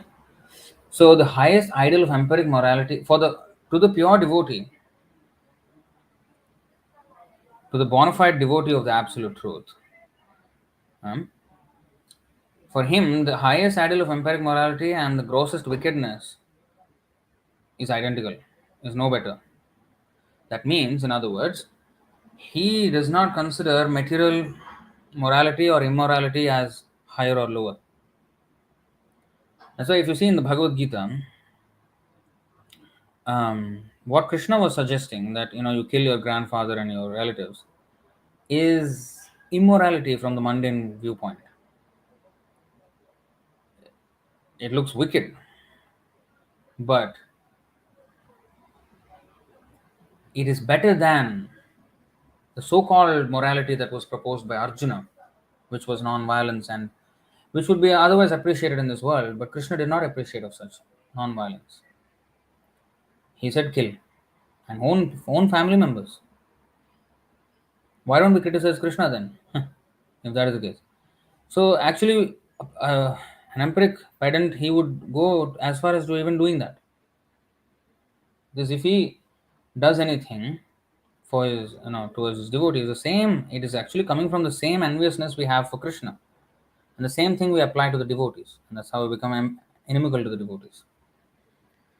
Therefore, the highest ideal of empiric morality is no better than the grossest wickedness to the transcendental perfect purity of the bona fide devotee of the Absolute. The word morality itself is a mischievous misnomer when it is applied to any quality of the conditioned soul. That is a fact. There is no morality, there is no logic without Krishna. Oh, by saying that, oh, he's an honest person, but he is not a devotee. That means he's dishonest. There's no morality in that, because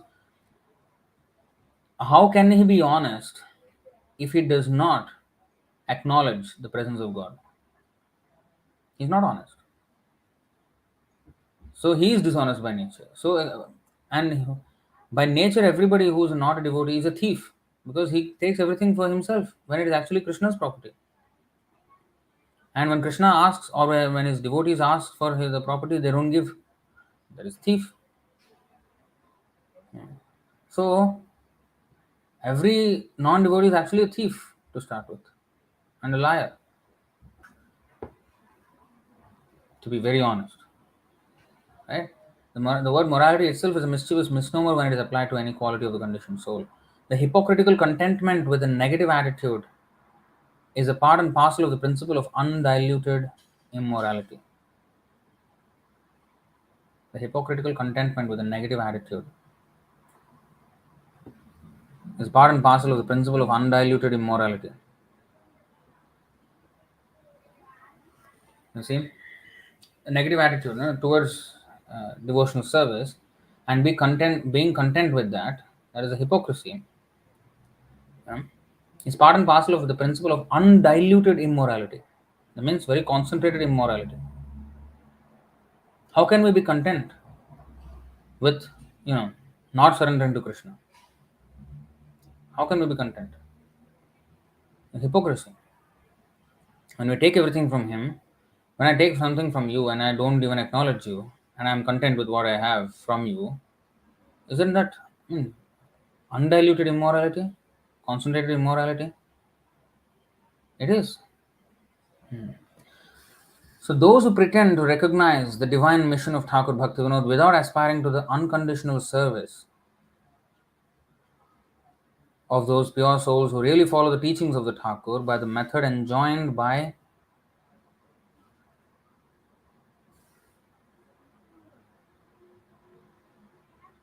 the scriptures and explained by Thakur Bhaktivinoda in a way that is so eminently suited to the requirements of the sophisticated mentality of the present age, only deceive themselves and their willing victims by their hypocritical professions and performances. These persons must not be confounded with the bona fide members of the flock. So that means there were people who were not having the proper service attitude, and they were just trying to show off their erudition, and then they don't follow the principle of surrendering to a pure devotee. So that is the person he is condemning. But those who are willing to, um, serve the spiritual master's instructions, we can hear from them. And that's what Prabhupada's instructions are also. As long as the devotee is sincere, we can hear from him. Sincere to the service of Srila Prabhupada. We can hear from him. And I mean, those 24 gurus, for example, from the examples of nature, they are not even sincere. They are completely insincere, but still there are learning things. I mean, there are things to learn in devotional service from them. But that is because a devotee assimilates the knowledge from the spiritual master. Then wherever he sees, that knowledge will reflect to him back because of his own realization. The same things another person may see and not get the same lesson, but a devotee sees, and because of the instruction of the spiritual master, he gets a certain lesson, which is proper. So, so we should serve the pure devotee in order to access this understanding and realization. Otherwise, we only deceive ourselves with their hypocritical professions and performances. These persons must not be confounded with the bona fide members of the flock. Thakur Bhaktivinoda has predicted the consummation of religious unity of the world. See, this is the thing. Thakur Bhaktivinoda has predicted the consummation of religious unity of the world by the appearance of the only universal church which bears the eternal designation of the Brahma Sampradaya.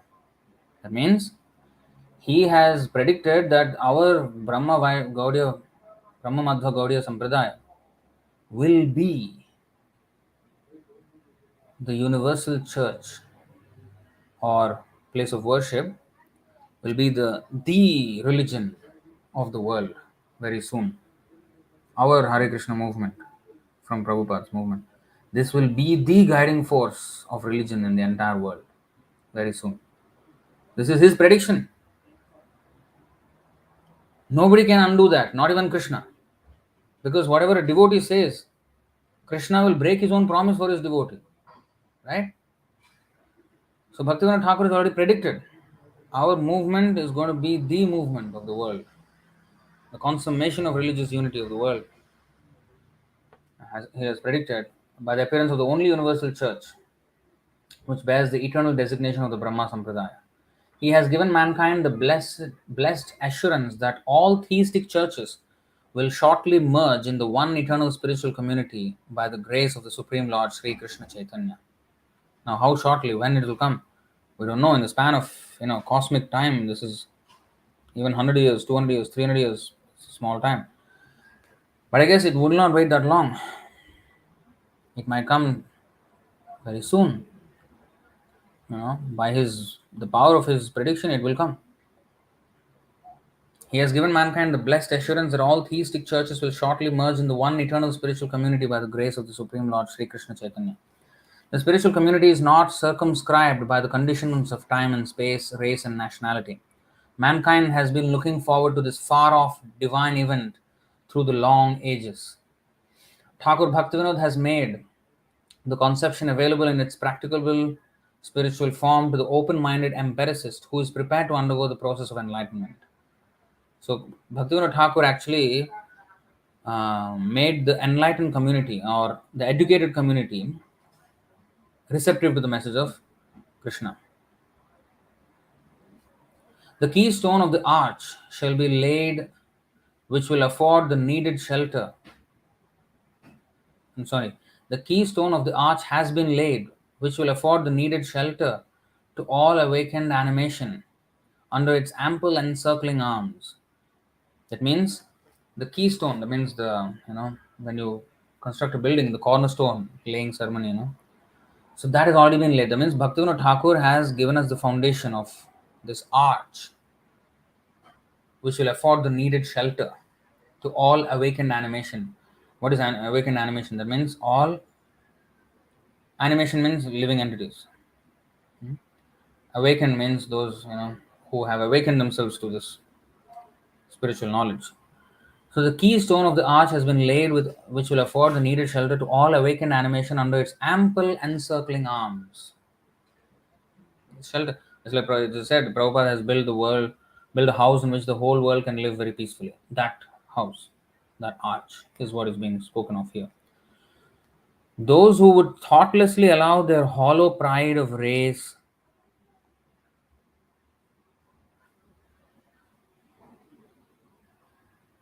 pseudo knowledge, or pseudo virtue to stand in the way of this long hoped for consummation would have to thank only themselves for not being incorporated in the spiritual society of all pure souls.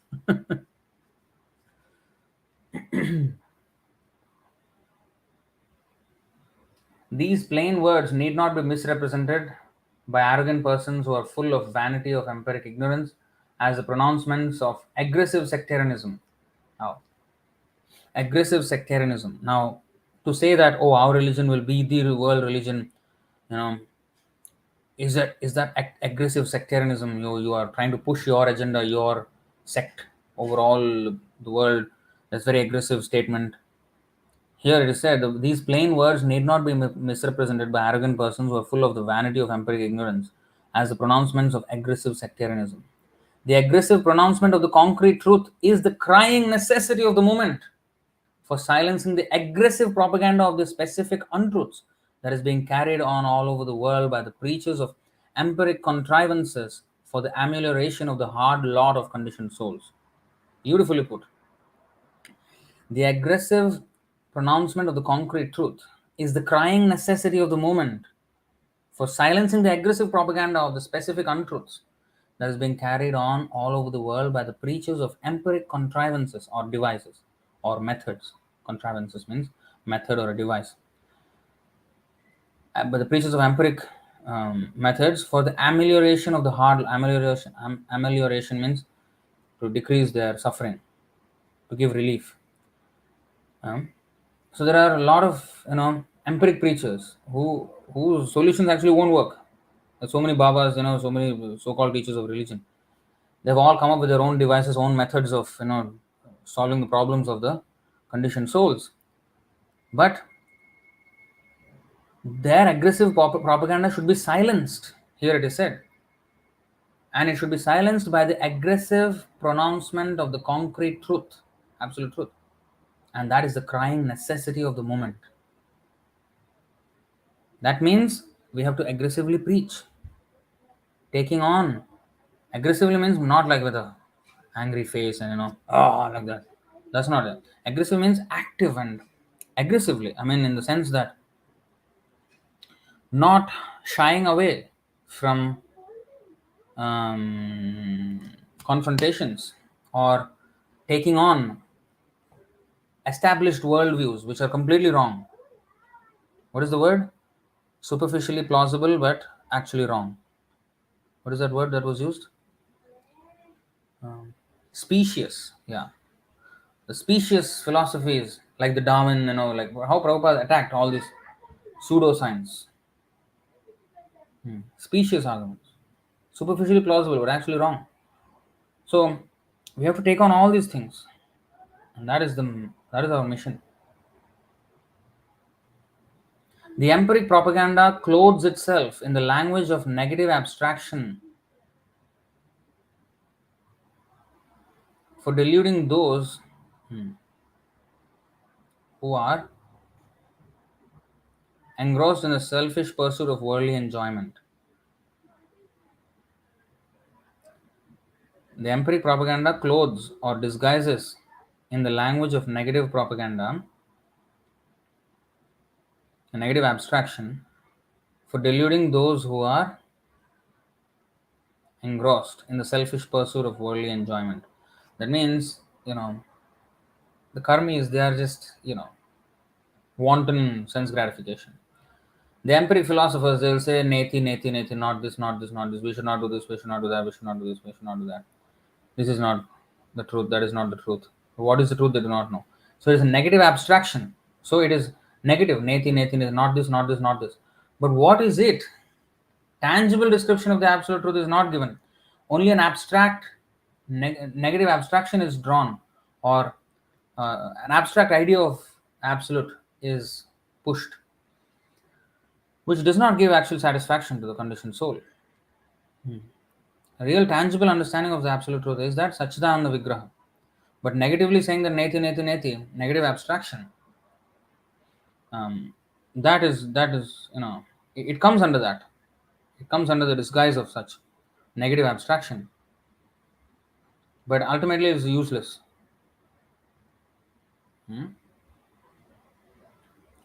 But there is a positive and concrete function of the pure soul which should not be perversely confounded with any utilitarian form of worldly activity. Mankind stands in need of that positive spiritual function of which the hypocritical impersonalists are in absolute ignorance.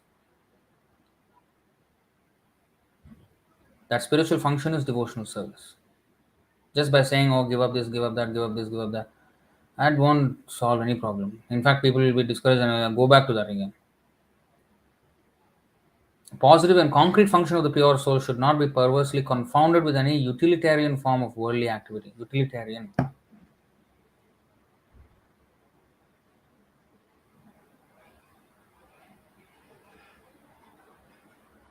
Designed to be useful or practical rather than attractive.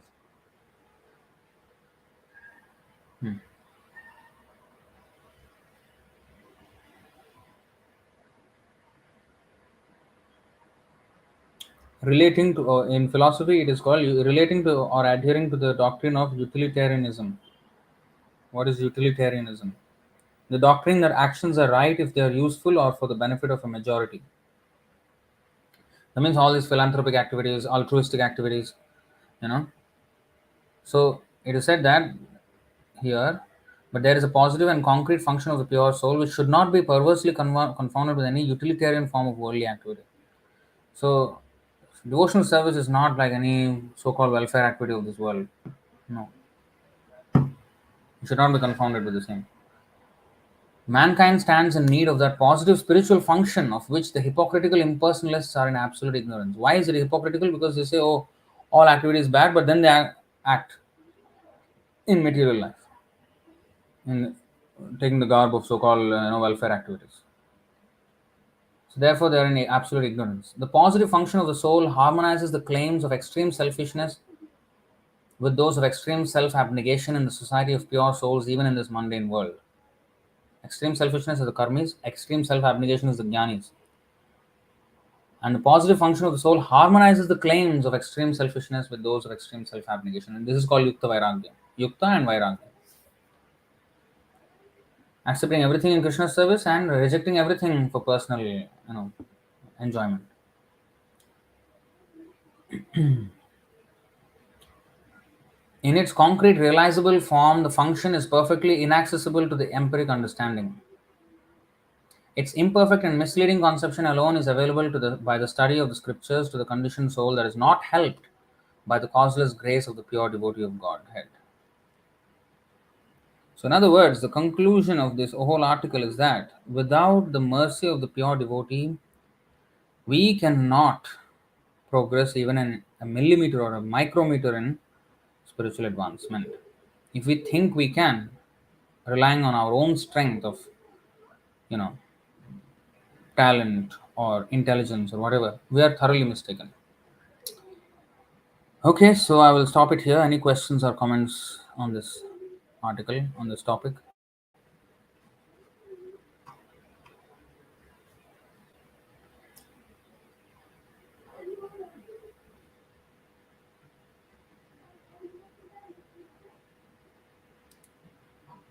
If one thinks they can directly serve Krishna, that is because of the false ego. Yeah, thinking oneself as good as the direct associates of Lord Krishna. Can you explain Ritvik Diksha? Well, we have a whole series. You go and watch it. Ritvik, the Ritvik Initiations course. There's a whole 5-part series. We have a few resources on that actually.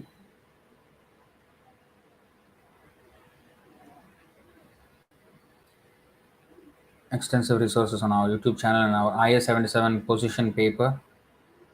You should know all these things actually. I don't know how to share it. Yeah. Please answer. People say for getting Krishna Prem you must apply Brajraj. But if we apply Brajraj, then after taking shower, that holy Brajraj goes to the drains. Isn't it disrespectful for Brajraj? Let me tell that even if you take Brajraj, that means the dust of Vrindavan, we may not get pure devotion. Because it all depends on how wholeheartedly we take the Brajraj, the dust of the.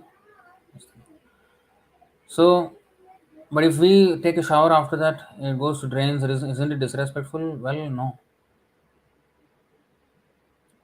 Because every day we are, eating prasadam and passing it as stool. Isn't that disrespectful for prasadam? No. So it is not that. The main thing is the attitude. Even I can put all the dust of Vrindavan, but if I don't if I only physically do it, but actually mentally not do it, then it will not have the effect. So the main thing is to follow the instructions of the spiritual master. That is what will actually get us Krishna Prem. Not even ceremoniously putting the Brajraj or the dust of Vrindavan. Yes, it is good to have take some dust and put, but we have to imbibe the meaning of that. That means the feet of the Krishna and his devotees, I put it on my head. That means the order of the spiritual master is my life and soul. But if I am not prepared to do that, then what is the meaning of my placing the Brajraj on my head? See, that is the meaning. All right, I think it's very, very, very late. Thank you very much. Bhaktivinoda Ṭhākura ki jai. Śrīla Bhaktisiddānta Sarasvatī Ṭhākura ki jai. Śrīla Prabhupada ki jai. Ananta Koti Vaishnava Vrind ki jai. Nitai Gaur Premanande. Hare Hare Bol. Hare Krishna.